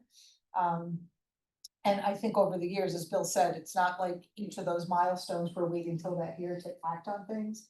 But there's all this other stuff going on around us too, that hopefully by the time we're ready, we're that walk stage and the run stage, that we've resolved these sort of bigger societal issues. And that this can become business as usual, and it's really clear to customers what they need to do and how. And so, I think Councilor Kalis had a question for Bill. Yeah, and I think you might have answered some of it, but Bill, as you were walking through it, there were a lot of blockers or hurdles to get over. And I wanted to ask, how realistic do you think the 2035 and 2050 goals are? And if your organizations are aligned to actually go after those blockers, if you can align, or is it actually federal and state that have to work with you to be able to align towards them? So I will say, I think a lot of the blockers are policy related at the state level. Yeah, so I would say the organizations in this room are aligned. We've been meeting regularly for well over a year, trying to figure all this stuff out and more. We've set up processes and procedures on, how we check electric load in specific areas and how we communicate back and forth. So I think the folks in this room are more than capable of working together and achieving this goal, but there are blockers out there that we need legislation, we need regulation, we need policies in order to truly enable and accelerate this, and that's mostly at the state level. Is there anything we can do to help? That's, We'll make a list. Councilor. Yeah. So in terms of the costs, because we've all been hearing about how expensive the GSIP program has been. It was on track to cost $40 billion, like the most expensive infrastructure project ever in the state, bigger than the Big Dig. And it's currently costing about $500 million a year. So, and then those delivery charges on the gas bills that people really complain about, a lot of that is GSIP costs. So I just want to get an understanding how some of the avoiding some of those costs might help pay for our future electrification on geothermal goals. Maybe you're going to get into that, but. no, we haven't planned to dive deep into that, but just a couple of things. One, the $40 billion estimate is not quite an accurate estimate. I know where I know, and I'm very familiar with Dory Stevie's work, and there's a lot of great stuff in that report. The numbers aren't quite realistic. Well, they certainly would be changing because we're going in a different direction. They will be changing. The delivery charge on the bill, the vast majority, the biggest percentage is the mass save, is mass save, is paying for the heat pumps. Gas customers are paying to fund the subsidies for heat pumps. That is the largest single factor you're paying for in the delivery charge. The GSIP portion is a much smaller portion, but still, right, that is money that we're spending. This year, the DPU and the DPU's GSIP order, they did set aside a half a percentage point of our revenue, right? The amount that each company has to spend will be different. But that we can use to actually implement non-pipe alternatives. So we can't spend it. It's like, can we spend it to try and implement non-pipe alternatives? Or can we spend it to actually, if we implement a non-pipeline alternative, can we use some of that money within that bucket to pay for it? And so we've asked the DPU for some clarity on what they really mean by what we can spend in that bucket. So we're at National Grid, we are committed to looking for some opportunities to spend that, but we need to understand what the DPU actually specifically envisions. And I think that's what Bill was referring to when he said we just need some clarity on policy so we know how to proceed of what does and doesn't count.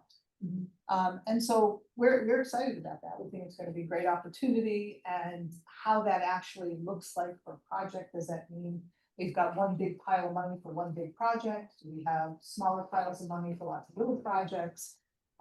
If we could find a, segment of need to decommission now, and we have to electrify a handful of houses on that segment. Could we use some of that money to actually provide additional subsidy to the homeowners to be able to upgrade their home? These are our question marks, and we've asked the DPU to help us understand, what they would allow for recovery in those bonds. I heard you talking about the cost of maintaining both gas and electric infrastructure systems. So you would imagine that we would save some money when we're moving off one system and only maintaining the electric one. You might think. But as long as there's gas pipe in the ground, I think Faye did a nice job earlier. We have loads and loads of state and federal pipeline safety requirements, which aren't necessarily tied to how many miles of pipe or how many customers we have. We have responsibility to maintain, as long as there's gas flowing through that pipe. There's cost tied to it. Yes, as customers come off the system, the customer driven specific costs, like the cost to change a gas meter every 7 years, or the cost to inspect an inside service once every 3 years, those costs go away. But the cost to maintain the pipe in the street and to inspect it, to survey it, to repair it. The other thing, just to keep in mind, is fixing a leak on a piece of pipe doesn't stop a new leak from occurring. And that's why we often say that repairing the pipe rather than replacing it is helpful in the short term, but over time that pipe just continues to deteriorate, and it's just putting band-aids. Right? It's like you got an old car, you've got a tire, you get a nail in it, they tell you can patch that, you don't have to buy a new tire, right? Get a second nail, a third nail. Well, we've talked about this a lot, but I just wanted to throw that out, Yeah. that there are gonna be things that are changing and fluctuating, and there are areas we should be thinking about where we can save money or move something. We're gonna get there. And that's what I'm most interested in. Yeah, and that's why doing this in a coordinated fashion rather than a sort of random scattered fashion, we think is the way to most cost effectively do this. And again, as costs change for maintaining the gas system, costs are gonna increase for building out and maintaining the electric system. And the question, and we still don't really know the final answer is like, what is the sequencing of piece of this?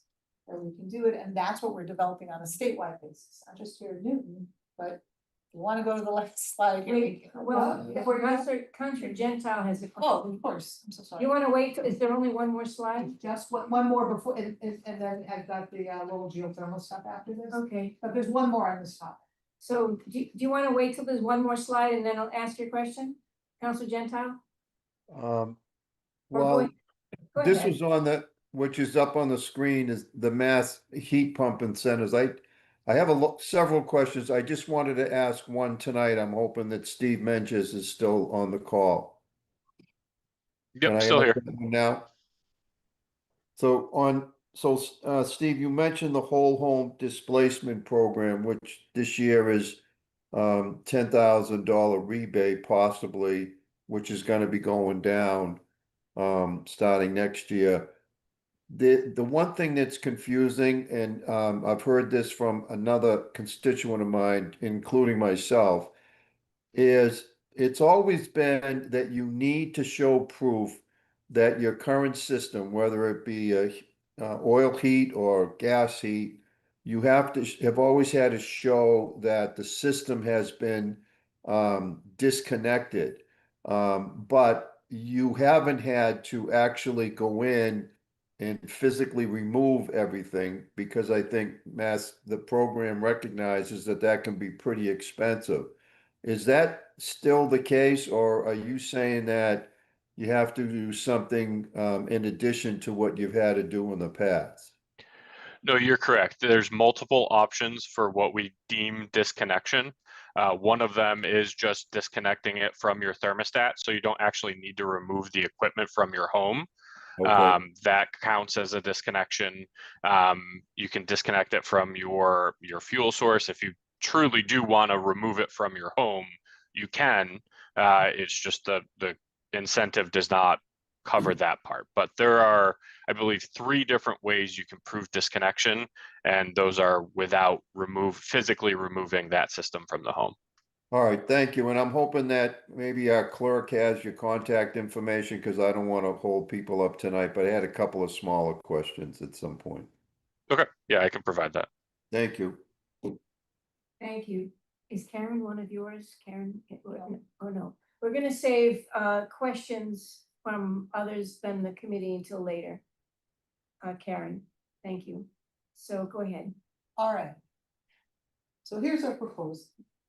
Right, and what we're proposing here is for Eversource, National Grid, and you to work together to develop a first in the Commonwealth 2050 community energy plan based on these integrated energy planning principles.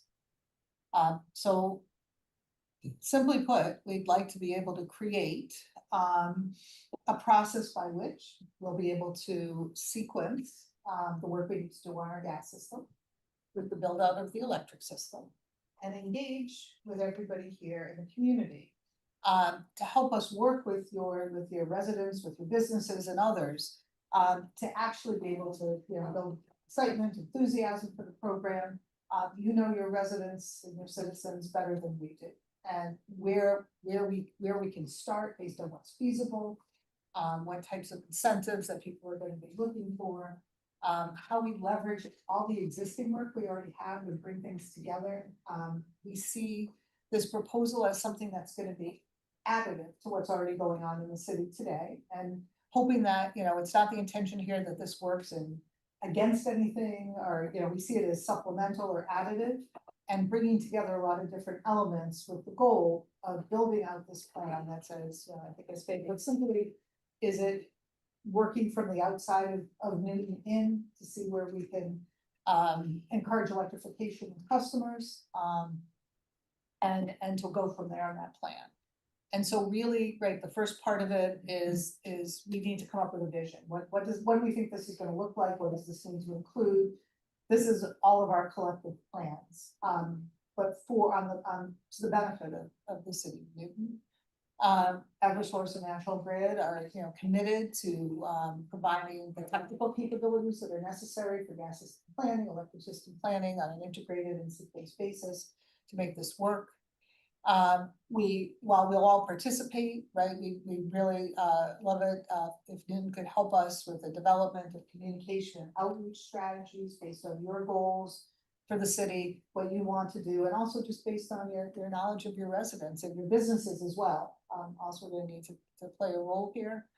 And then just integrating that in again, what do we already have that's existing? We have our community solutions program that's going to help customers take advantage of mass save benefits or other resources. But do we need new policies, new procedures, new programs? Some may evolve at the state level that's going to help support these projects, and others are ones we may have to advocate for build ourselves. See how that works. And at the end of it all, and this is just sort of a representative picture of a map of how we're gonna, we intend to sort of overlay it and create a map. It's not a realistic map here at all, but what this might look like as we could sort of progress and sequence this plan. With the goal of aligning with Newton's goals as well around carbonization, energy efficiency use, and others. And so, again, we put it up at the top. We can't say the words enough. Like, this has to be to make sure we maintain safety and reliability on our existing systems while we transition. We need to keep an eye on affordability for everybody. Someone's paying for this, right? It's whether it comes through your gas rates, your electric rates, your taxes. Right, at some point in time, there's a collective cost here, and yes, Councilor Leary's point, other costs may go down, others will go up. But we need to just make sure that we're not leaving anybody behind here. And then equity at the end as well. There's a lot of focus at the state level about ensuring that our environmental justice communities, of which you have many in Newton as well, and we have lots of them across the state. And make sure folks aren't left behind, right? The last thing we want are for the people who cannot afford to take on some of this on their own, or who don't have the time or the education to do so, are simply left behind and left paying the remaining costs on the gas system, and to create a terrible society. And so we're just here to say, to see, are you interested? Would you love to partner with us? We think this could really be the basis on which we could then build out plans for the Commonwealth. Using Newton as a city that we think has great opportunity and enthusiasm. So that's our proposal. That's very exciting proposal. I'm gonna propose that we don't talk about the geothermal tonight, because we have so much still to talk about on this. We can hold that item and come back to it another We time. may. Okay, so Council President Laredo. So I'll start off by saying I think this is extremely exciting, okay, that's starting point. And I'd love this personally, and I think others in this room feel as well, love to be a leader in the Commonwealth, in something that really is cutting edge, that promotes good practices, and we can, all learn together. I think a couple of questions here, neither of which should interfere with the ability to get it done, but I think we have to understand both the resources that are gonna get needed internally, because it will need resources. And then plans are great, love plans, but then what cooperation would there be to implement? Because if all we do is have a plan but never implement it, we spend a lot of time. So I guess the first question is, what resources do you envision you need from us to get this kind of work done? Initially, your knowledge, your enthusiasm, your engagement with the community. We're not asking Newton to, if beyond your willingness or ability to do so, to contribute funding, to contribute actual dedicated staff to work on this. But I do think across Newton, right, across the city agencies, with the elected officials, right, we're looking for some time. I think what we envision is some sort of regular cadence of meetings, right? I think we build a charter, we started building a charter, what are we gonna do here? Right, we set up a cadence of meetings where we actually, assign tasks, roles and responsibilities. We come back with a plan and we move from there. So the details of which we need to build collaboratively with. What, as much as Newton can dedicate or is willing to dedicate to this effort, obviously the more the better. But initially, right, the heavy lift is really with Eversource and National Grid to start to say, we're gonna come back and say, here's what we think the plan looks like, right? Chris and I and our teams are all gonna work together. And then it's like, so where do we go from here? How, helping us host community meetings. Like Bill said, if they're hearing from their elected officials, if they're hearing from their neighbors, people are hearing about this, I think we will more likely be successful on the implementation side than if someone they don't know is knocking on their door and saying, hey, have I got a deal for you? Right, there's a lot of just general distrust with solicitations today anyway. So I think Newton sort of being seen as the leader of this effort in the city is gonna be critical, right, to building that enthusiasm. If they see you're all excited and you think this is great for the city and it aligns with what the people who elected you are asking you to do. So just, if I may. Go ahead. Just to be clear, I mean, you're looking for help in terms of implementation, but that would be really using our networks, using our resources, not a cash influx, most likely. Could be, but we don't know, but really just using staff and counselors and other active volunteers in the community to help them try to implement whatever the plan is. Is that the gist? Correct. Okay. Build agree to a charter, build a plan, however you like to do things here, it can be pretty adaptable. And then just, again, to set up, to set up goals, to set up milestones, things that we want to achieve, when we want to achieve them by. With the goal of building something that can be implemented. I agree with you. We do not want to build something that will sit on a shelf that cannot be implemented. It can't be. We've got statutory requirements to reduce emissions in the Commonwealth by 2050, right? We all collectively have to work towards meeting those. So that's, That's very exciting, so I'm all set. Are you Thank good? you very much. Hey. That's So great. we have a couple of city staff that want to, so Commissioner Morse? Thank you very much, Chair. First of all, thank you, Eversource and National Grid for coming out this evening. I had a chance to speak with Mayor Fuller earlier about this, and she and the entire sustainability staff here in Newton are fully supportive and excited about being able to work with Eversource and National Grid to help advance this integrated energy plan. The ability to come up with a coordinated, thoughtful, and forward-thinking plan to address electrical capacity, repair gas leaks, and address aging infrastructure is something that we are all proud to support. This plan aligns with our goal of carbon neutrality by 2050, many elements of our climate action plan, Newton's Verdo program, and it paves the way for a more sustainable future for our residents, businesses, and our own municipal properties by supporting electrification of our buildings and transportation. We are also hopeful that the results of our efforts with Eversource and National Grid on this initiative will serve as a scalable model that can assist other communities throughout the Commonwealth.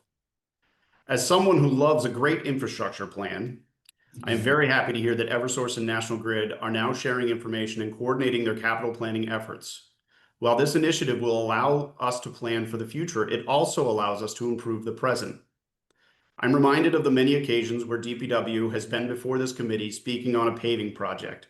The council frequently asks if they could reach out to the residents along the street to see if they are interested in paying for granite curbs through our betterment program to help yield a more complete project. The integrated energy plan will allow similar efforts. We certainly want to make sure that when residents want to convert to electricity, it is easy and as cost effective as possible. Having Eversource be able to connect with our residents and business owners in areas where gas infrastructure is aging and where electricity transmission is or can be robust before that gas infrastructure must be replaced is incredibly beneficial. I can't say how much I love this from a high level. I think through multiple lenses, this makes a lot of sense from an infrastructure standpoint, from a sustainability standpoint, from a coordination standpoint. It is just, I think it hits on all fronts.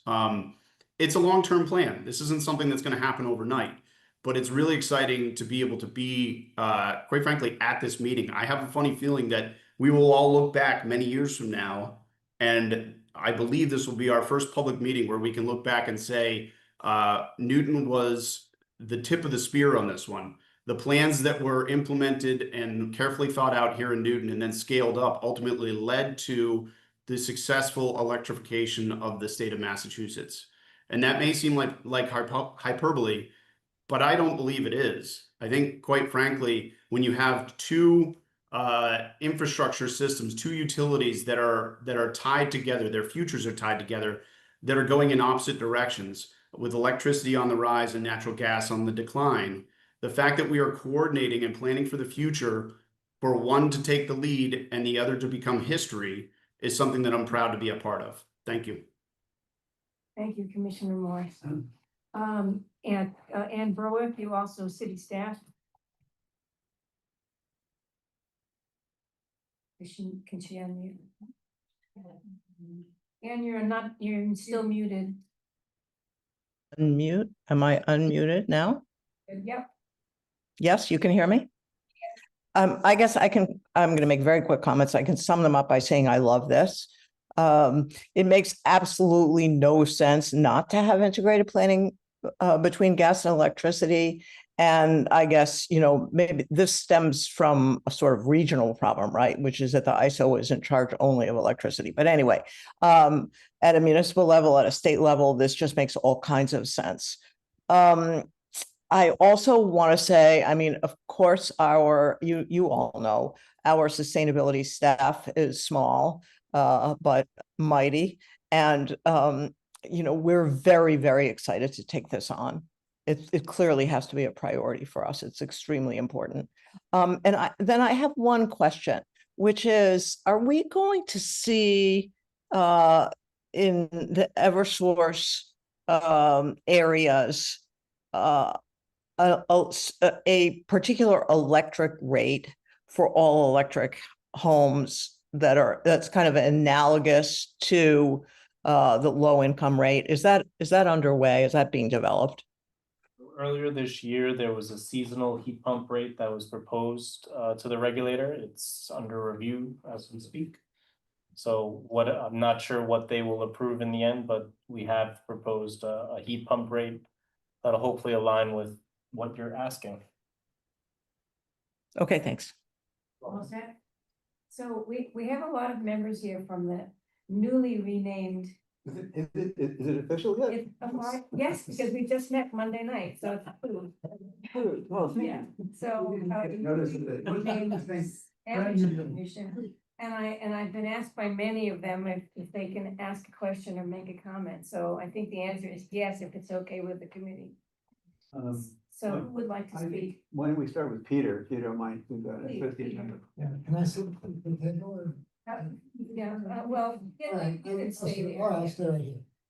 Thank you for the plan. I think it's very exciting that we have an opportunity to work together. And you're right, community input and involvement is essential for success. What I want to talk about is the need for information to the community. And I want to start with my counselor, Getz, who lives on Pine Ridge Road. And I'm just going to tell this story, and then you'll understand why I'm proposing the rest of this. National Grid proposed a plan called 1549 to 1649 Beacon Street in October of last year. And the plan said this would involve 4,169 feet of new pipe. And that's all the information that was available to the DPU or to the city or anybody else. The described distance of 1649 to 1649 is only 1,000 feet. The plan actually included 3,000 feet that are not included in the title. And this, we are finding from the information as we study things, is very common. That National Grid uses a title of a plan, but the actual project description is in the details with much more information. So Councilor Getz, your road was actually in that plan, and you didn't have an opportunity to say anything about it. And so Peter, this is bigger than one street. yeah, I'm not talking about one street. Okay. I finished my example. Okay, good. Okay, so what my proposal is to ask National Grid to provide us the full details of your GSEP plans for the coming year and for the 4 years after that, so that when a project gets approved by the DPU, the city has the ability to know what you're actually planning to do. And that's an essential piece. We hear about that on grants of locations. That's the only time. Many of your projects happen without grants of location because of a 2-foot rule that I'd like to understand what that's about. And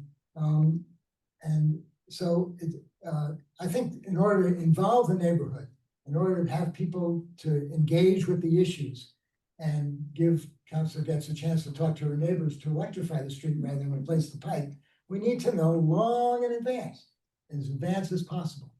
And so that's what I would ask representatives to ask National Grid to commit to giving that information on request. Thank you. So you want to just, do you want to respond tonight, or do you want to think about that? Let me think about it, but in general, what I can say is the information is all available publicly.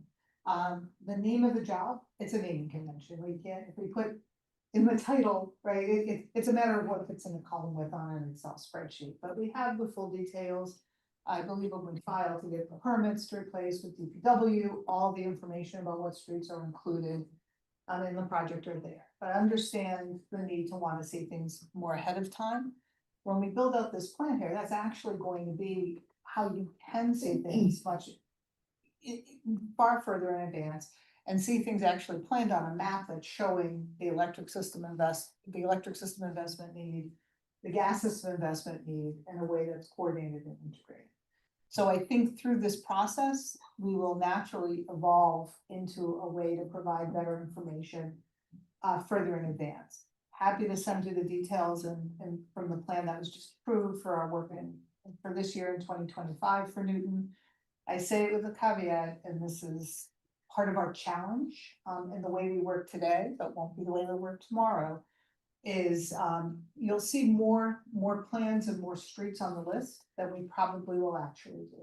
And that part of that is because as we evolve through the year on our plans, one, it's dependent on whether Newton is willing to grant us a permit, how many jobs we can actually have ongoing at the city at any one time, right? It's like, and you know, fair challenge to DPW. They know all of the work that's going on in the city and they're gonna approve permits as needed, but these are for the non-grant location jobs.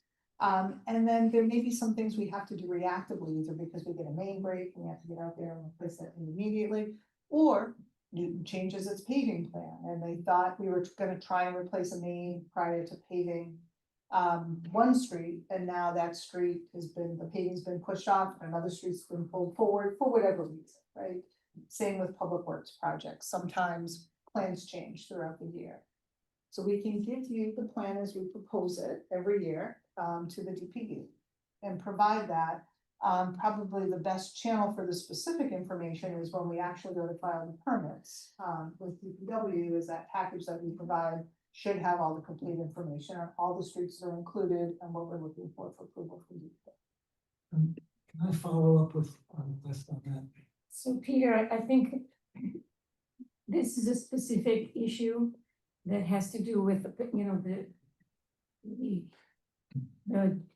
the request for permits. And I think we're on a bigger issue right now. Not that that's not important, but I think we're trying to address a bigger issue and decide whether to move forward with this bigger proposal. And I would love to provide that opportunity for you in another time. Okay, thank you. Anybody else from the Energy Commission? Sure, yeah, if you don't mind.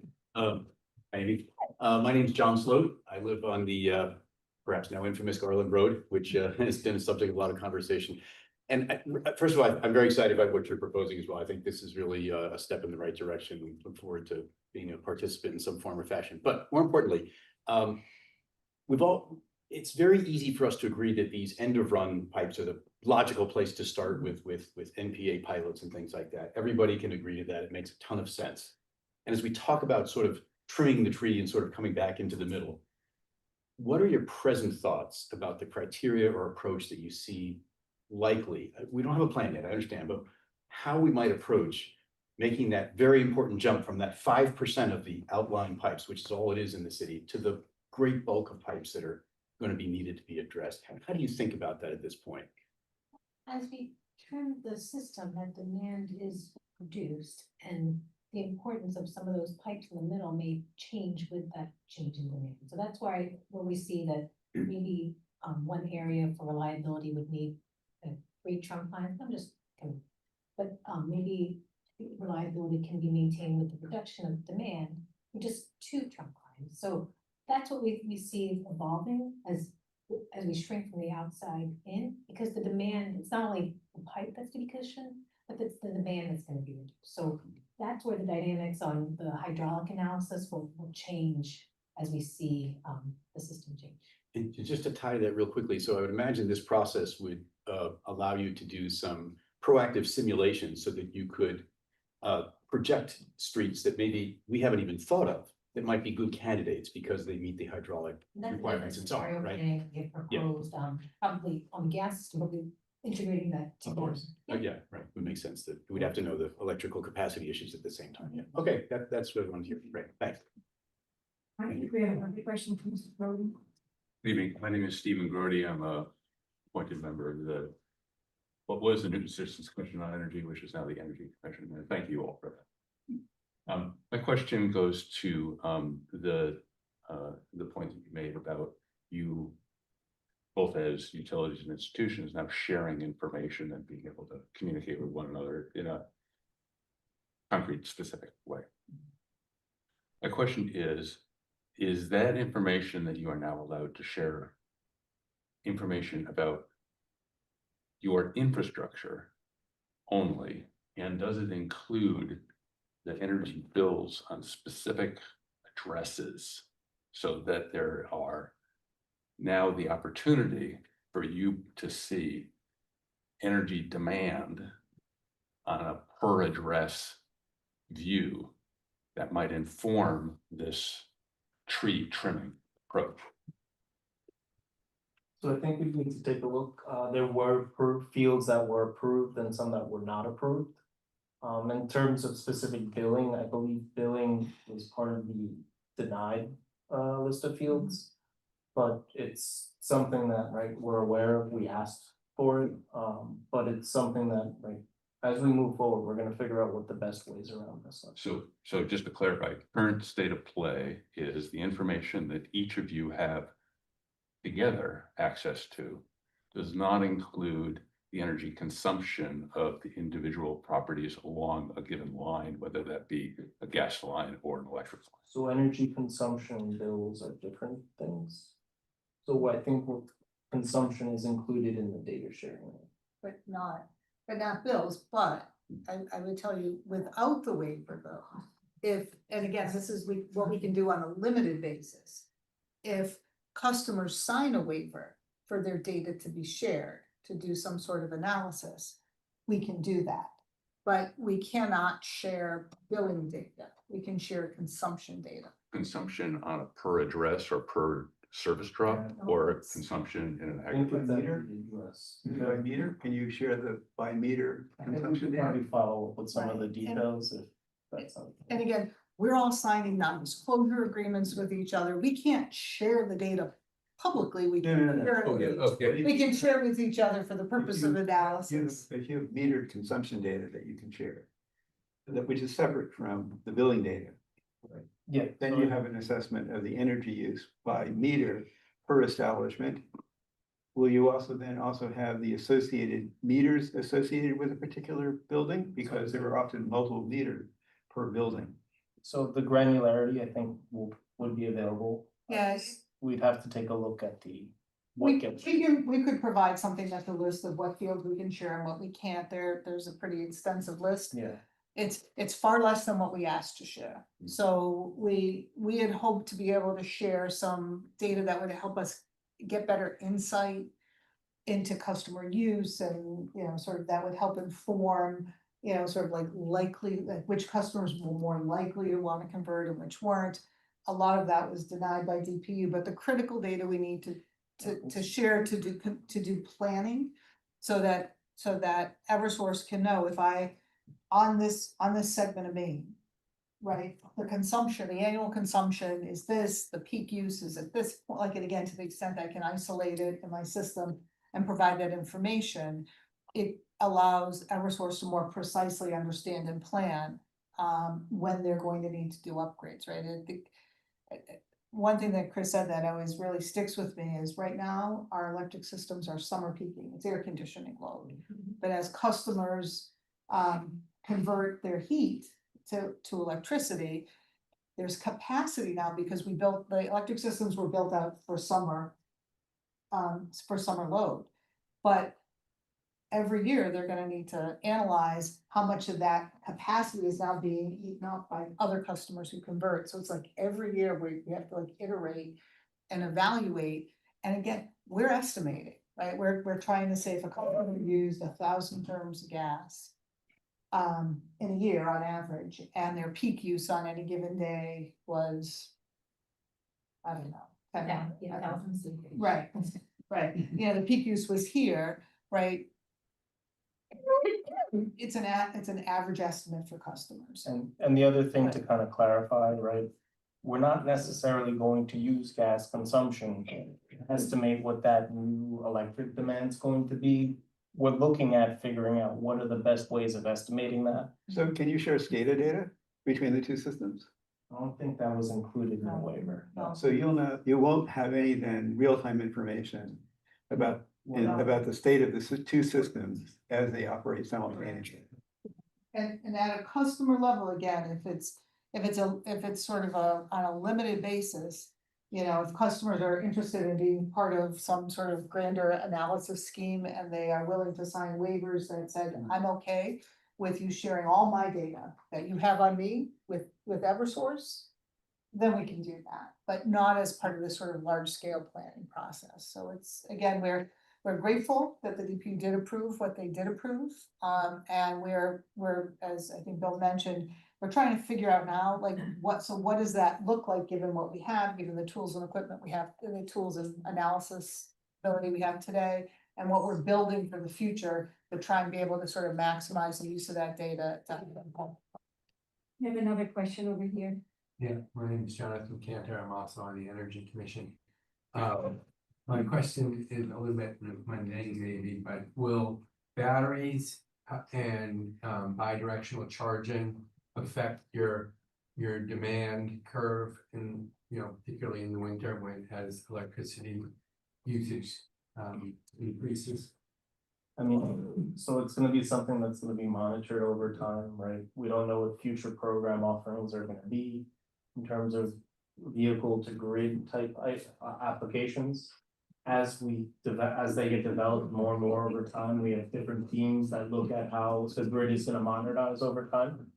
So those are something, right, Eversource is investing a lot in smart meters, right, AMI meters. So we'll have a lot more of that type of granular data available to help inform us, help use to analyze and make decisions. Are you studying other countries or cities that are using bidirectional charging and seeing what the impact is on their grid usage? So not myself personally, right? So it's something that a lot of the utilities, there's different working groups and like learnings are definitely shared across different utilities, and also every like, smart meter, AMI meter is implemented in different ways, like what is available, what is not available.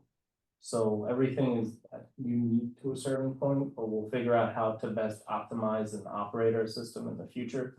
Whether or not control centers can send signals to different electric vehicles and how they can export in certain times of need, right?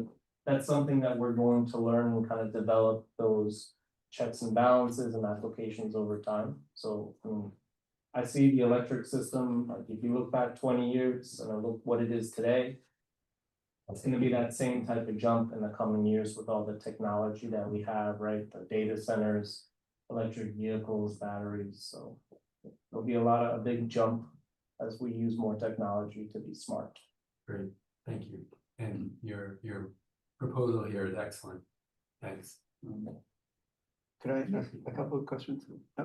First, it seems to me like there are three roadblocks right now to making this work regulatorily. One, you don't have treatment of stranded gas assets yet. Two, you still have the obligation to serve. And three, there's a question about the regulatory assets that are going to be created under the IEP. My question is, am I missing something in terms of, you know, the things that are going to be in the at least immediate future impediments to really make IEP work? And if so, is there something that we should be doing relative to talking to the DPU or the legislature that makes those things kind of go away if I miss something? You can get a high level, right? You hit on some of the big points. So what I was wondering if you could just repeat the three things you said, because it was a little hard to hear. Oh, okay. So there are 3 points. One is, what is the treatment of the stranded assets associated with the gas distribution system as you start to shrink the gas distribution system? Okay. It will be the case that in 2050, there will be parts that you will have to put in for repair or replacement, for maintaining the system or for reliability. They will still basically exist in 2050. And 2050 is sort of the deadline for everything to happen. And then the question becomes, how do you recover? How do you basically make shareholders whole as a result of the investments they've made on behalf of Massachusetts ratepayers, okay? The second one is the obligation to serve. As it stands, there is an obligation to serve on the gas companies. Now, it's been modified so that there's not an obligation to serve for extensions of the gas system, but there remains an obligation to serve for customers who exist on the gas system. As a result, if an IEP comes through and you find yourself in this position where you would like to shut down a portion of a pipeline, you won't really be able to do it if you've got basically a single customer sitting there going, you know, I'll never get out of gas. You can't go to them and say, look, I have a great deal for you. I'll put a propane tank in your backyard and give you propane gas for the next 5 years, but I'm no longer going to maintain the pipeline in order to serve you. So that's the second point. The third point is the regulatory assets that get created in the IEP process. Regulatory assets are a particularly tricky kind of thing to deal with by utility commissions. The issue is for example, before National Grid existed, one of the systems they acquired was NEIS, the New England Electrical System. And in the New England Electrical System, they found themselves in a position where regulatory assets that were created for improving efficiency and demand management were later disallowed by the commission in terms of what was going on. That experience has happened for other utilities in other parts of the country. So it seems to me, without those kinds of assurances, the idea of having an integrated energy plan, right, for basically reducing the size of the gas system and electrifying the system is going to be, it doesn't have the full set of incentives, basically, that's required. You have an obligation, National Grid, to your shareholders. Eversource has obligations too. If those obligations aren't met, you know, there's an argument that can be made that you're failing one of your two obligations, one to customers and one to your shareholders. So without those things, it seems to me those can't happen. So I just want to make sure that I haven't missed too many things on the big picture that sort of is going to, you know, prohibit you from kind of moving forward. Well, first I'll say, you understand. So those clearly are things that are at the forefront, many of which are will be resolved by DPU through policy decisions, through our rate cases, issues like stranded assets. I know one of my colleagues at Eversource likes to say, if you can tell me when the asset is no longer needed, then I can understand what's going to be stranded. Right, but right now with uncertainty and until we build out IEP, understanding truly what assets are going to be will no longer be used and useful is the other way we say it in the regulatory side of the house. It's still a question mark.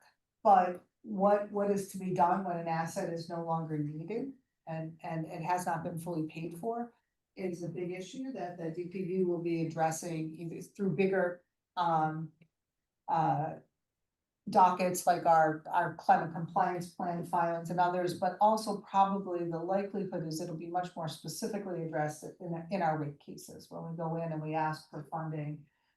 So it's going to evolve over time, right? But it's a question mark now, and probably the biggest challenge we have around any sort of special treatment of stranded assets right now is also the affordability, right? Because shortening the time frame on which we can recover investment in our assets is going to add to rates. Yeah, I don't think you can do it by accelerated depreciation. I think accelerated depreciation will just drive rates up so high that it will be unaffordable. So can I make a suggestion, Phil? You're getting into some very We don't need to. We don't need to. important and deep issues that we probably can't handle tonight. Okay, I'm sure we can't handle them tonight. I'm sure you're not, but Clearly you've done some studying here, so I will say you are on the right track with the discussion. I think there's, at the Councilor Albright's point, there's a lot going on here, but what can, you know, again, understanding, staying informed, participating out of the DPU is very focused on how they get people to participate in regulatory proceedings and offer opinions and thoughts and show up and give public comment. They consistently today are looking for ways. And so I think that's just step one. And some of these are tricky, like, you know, again, obligation to serve, you can look at it from a lot of different, like, we've never had an obligation to add a new customer. It's our choice to do so, but we can say no. Existing customers, what you're saying is, you know, from some people's perspective, this means taking away a choice from a customer on how they're gonna heat their home and what equipment and appliances they're gonna have, or asking them to spend money they may not have, or that may not be a priority for them. And so it's a very sensitive, big picture issue to say, who is finally going to be the entity, which is saying you can't have gas anymore. But today, customers still have that opportunity to choose what they would like to do. And so we, you know, there's the obligation and then there's the choice, right? But I would say today, anyone who no longer wants to be a gas customer today is certainly free to choose not to be a gas customer. I don't say that in a snarky way. I used to say I have vengeful travel. It's like, if you no longer want to be our customer, right? It's a simple call. We'll come, we'll shut your gas off, we'll cut and tap your gas service.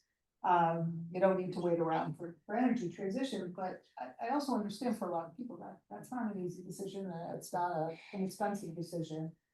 And so I don't mean it in a light fashion, but once some entity, whether it's the state, the DPU, the legislature passes a law, somebody says, by this date certain, there can be no more gas, then what you are now going to have to disconnect customers who don't want to be disconnected.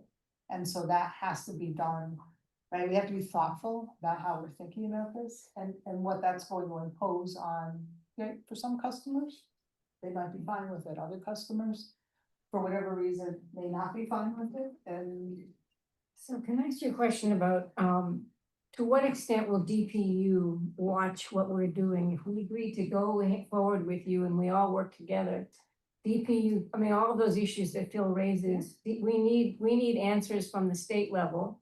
And to what extent will they participate and help us work out some of these issues as we move along? so they won't participate with us here per se because of all the open dockets. It would be ex parte communication, Okay. right? We're not, right, and certainly as utilities, we cannot have those conversations informally with regulators here. Okay. But as citizens if you are not an active participant in the docket, if you're just a member of the public making a comment, Okay. you know, make your comments, send letters, set up meetings, you know. That ought to be an important part of this process. Correct. But I think there will be an eye to this, certainly if we can progress this and move it forward, this I think would be something we'd all be proud to talk about. Right, I mean, you know, as collectively as a group and certainly within our IEP working group process, right, which the DPU, you know, the output of which is reported to DPU and submitted, is this is something that we could highlight and we could point to as success or progress towards actually coming up with a workable plan, so. Can I have one more question? I've had a request from a counselor who's online to identify yourself. Oh, I'm Philip Hanser and I'm the chairman of the newly named Newton Energy Commission. Thank you. My last question has to do with the affordability question that was raised by Councilor Leary. And that is, when can we expect to see a rollout in this portion of the Eversource service territory of smart grid and smart meters? The idea of smart meters will essentially allow you to have, you know, basically time varying prices or demand responsive prices. They can also connect to your EVs and so on. All of those are instrumentalities that allow for, if you go and convert to electric, to reduce the overall cost of the conversion. And they also have the effect of reducing the demand on the system so that to the degree you get to basically reduce the size of the investments that have to be made on the electric distribution system. You know, it seems to me if we're going to do IEP, then we also need to sort of simultaneously, if possible, accelerate the rate at which the smart grid and the smart metering occurs within Newton so that we can sort of address the question that, you know, Councilor Leary was asking about the overall affordability of electrification. Yeah, so I don't know what the timing of the meter rollout is in Newton, but it's something that we could definitely follow up with. It's happening in Massachusetts. Also, the rates, when there's time of day, like metering and rates that come into place. I'm not sure which ones are in effect today. I believe there's some for like commercial, but when we get to residential type customers, right? Those are things that are going to be developed as well. I did mention that there is seasonal heat pump rate that was proposed. But as we continue to kind of progress forward using technology more, those types of rates and things are, I would expect to develop. Well, I guess my point is, it seems to me that it ought to be part of the IEP process, right? That you think about developing those rates as part I think of. you need to be part of the process. So IEP is not about the rate making. I process. understand that, but it's like integrated resource planning. When we had integrated resource planning, you put into effect a time of use rate specifically so that you could reduce the peak, and the effect was that you didn't have to build incremental generation to meet that peak. It seems to me the same rationale goes into thinking about integrated energy planning relative to the affordability of doing a plan, as well as the demands on the system and the rate at which you can convert from gas to electricity. So, I mean, it seems to me that to not think about those things as part of IEP is kind of a big hole in the planning process. I guess that's my point. Oh, I think we're, I'm sorry. Lisa's gonna make that part of the minutes. So that all of your comments will be part of the minutes of this meeting, so that, Thank you. two questions that I have from Council Leary and President Laredo, and then I would like to make a proposal for how we can pull this together. Go ahead. Thank you, Madam Chair. So since we're looking at the long term, I was wondering if you have looked at your capacity to decarbonate across the Commonwealth. We are the first community, but there's 350 other towns, although a lot of them don't have gas infrastructure. We're mostly looking at the more urban areas, but are you gonna have the capacity to do that? You'll be building the capacity to that? I was just, wondering, it's a big job, It's a big job, it's a complicated job. We overlap with lots of other companies, our gas and electric service territories, including municipals. And so the short answer is no, we do not have a comprehensive plan today, but the building blocks are going to be this integrated energy planning process, which hopefully will result in something that can scale. Right, so. You've thought about this. We have Yeah. definitely thought about this, and it is, right, more than half of our gas customers are served by an electric company that is not Eversource.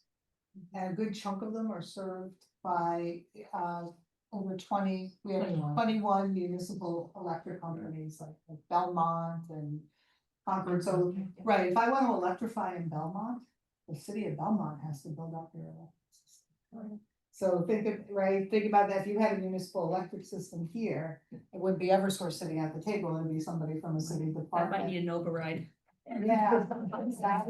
So, That's their problem. right, somebody else's problem, but from a Commonwealth-wide basis, it's just one more piece to the puzzle that, it's not investor-owned utilities, in fact, but municipal. That's a good point. Providers. So, yeah, we're. Okay, thank you. Enrique, you have a quick question? Yes, I just want to make sure that everyone is on the same page regarding the scope of the proposal. This is, just identify yourself. For My name is people on Enrique here. Lucero.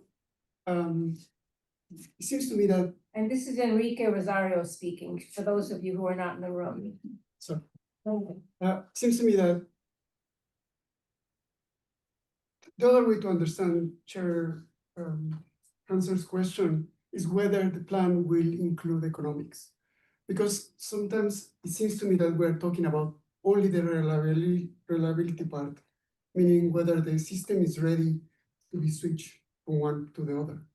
But we haven't afforded the other components, the safety, which is a magic card that appears whenever you want to invoke safety, and the affordability, which is a completely economical question. So in order for the plan to be useful, it has to involve economics. It has to tell us the customer level, your bill may go up or down.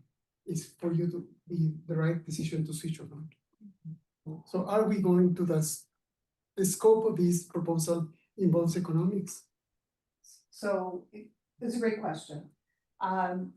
So building out the plan, integrating the gas and electric planning, is something that we're looking at the economics from a system investment standpoint. When it comes to customer engagement, right, actually going and knocking on the doors, we need to have the ability to let customers know what their bills are going to look like if they choose to move from gas to electric.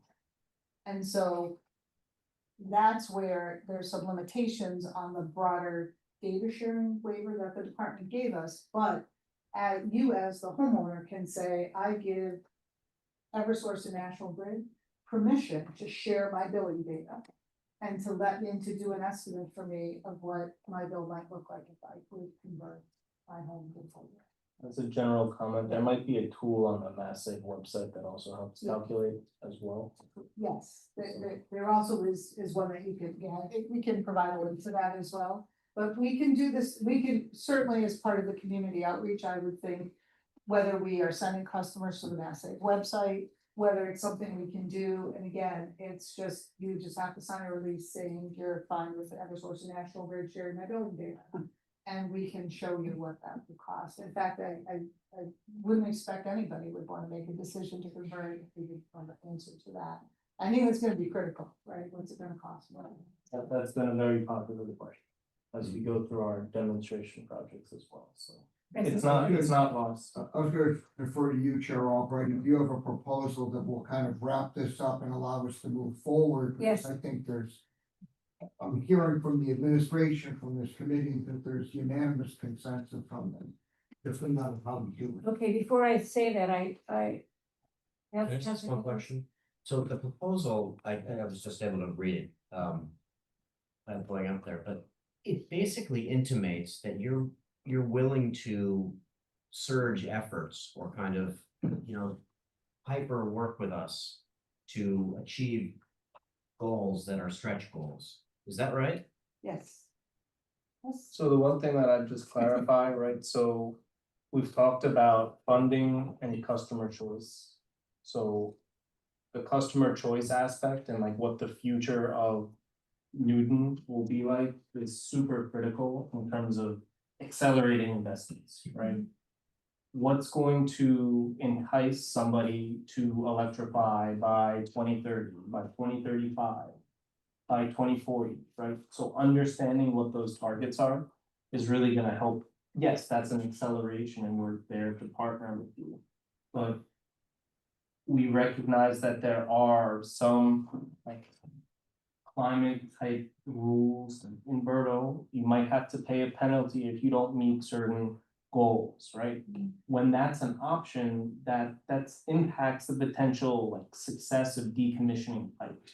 Right, so that's something like, we're here to partner and accelerate this, but I'm just talking about some of like the road bumps in the road that we need to, when we put together this plan, we need to, those are very important for us to be successful. Okay. It just, I bring that up because it means also that we have to think differently as a city council and as a mayor's and an administration on how we'd support this acceleration. And it might be that there's a subcommittee of the PF that focuses on this and meet quarterly with these representatives, but something, and I just wanted to bring that up because it's important. Into what I was gonna propose, which is that we have a small working group to work with National Grid and Eversource to come up with a proposal for what this plan would look like, who would need to be involved, and maybe what a goal of the group is. And then we hold this item, then this working document comes back to this committee for approval of this document, which outlines what the next 2 years would look like and who would be involved. Does that make sense? My only suggestion, Madam Chair, is that you include the sustainability folks in the Absolutely. administration, so that people are working together and it's not just an initiative, No. one group versus the No, other. absolutely. I think we would want to work with you, figure out who from the city needs to be involved and. So if you want a motion to hold. the Yes, item, yes. I'll move to hold the items with the understanding that you're gonna convene a subgroup to work more directly to forward this. Is that, And include the energy commission. oh, absolutely. Does that work for you guys? Okay, and we will find a time to work with you with this working group to move this forward to the next stage and then bring it back to this committee. Okay, great. So, President Laredo has moved hold. All those in favor say aye. Aye. Opposed, abstentions? Great, yeah, this is very exciting. I'd just like to express my deep appreciation. I don't think I've ever been through a meeting here where someone's abstaining.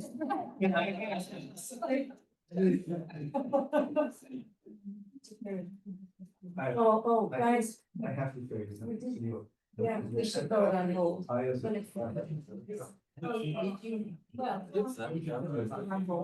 I'm not gonna do the, yes.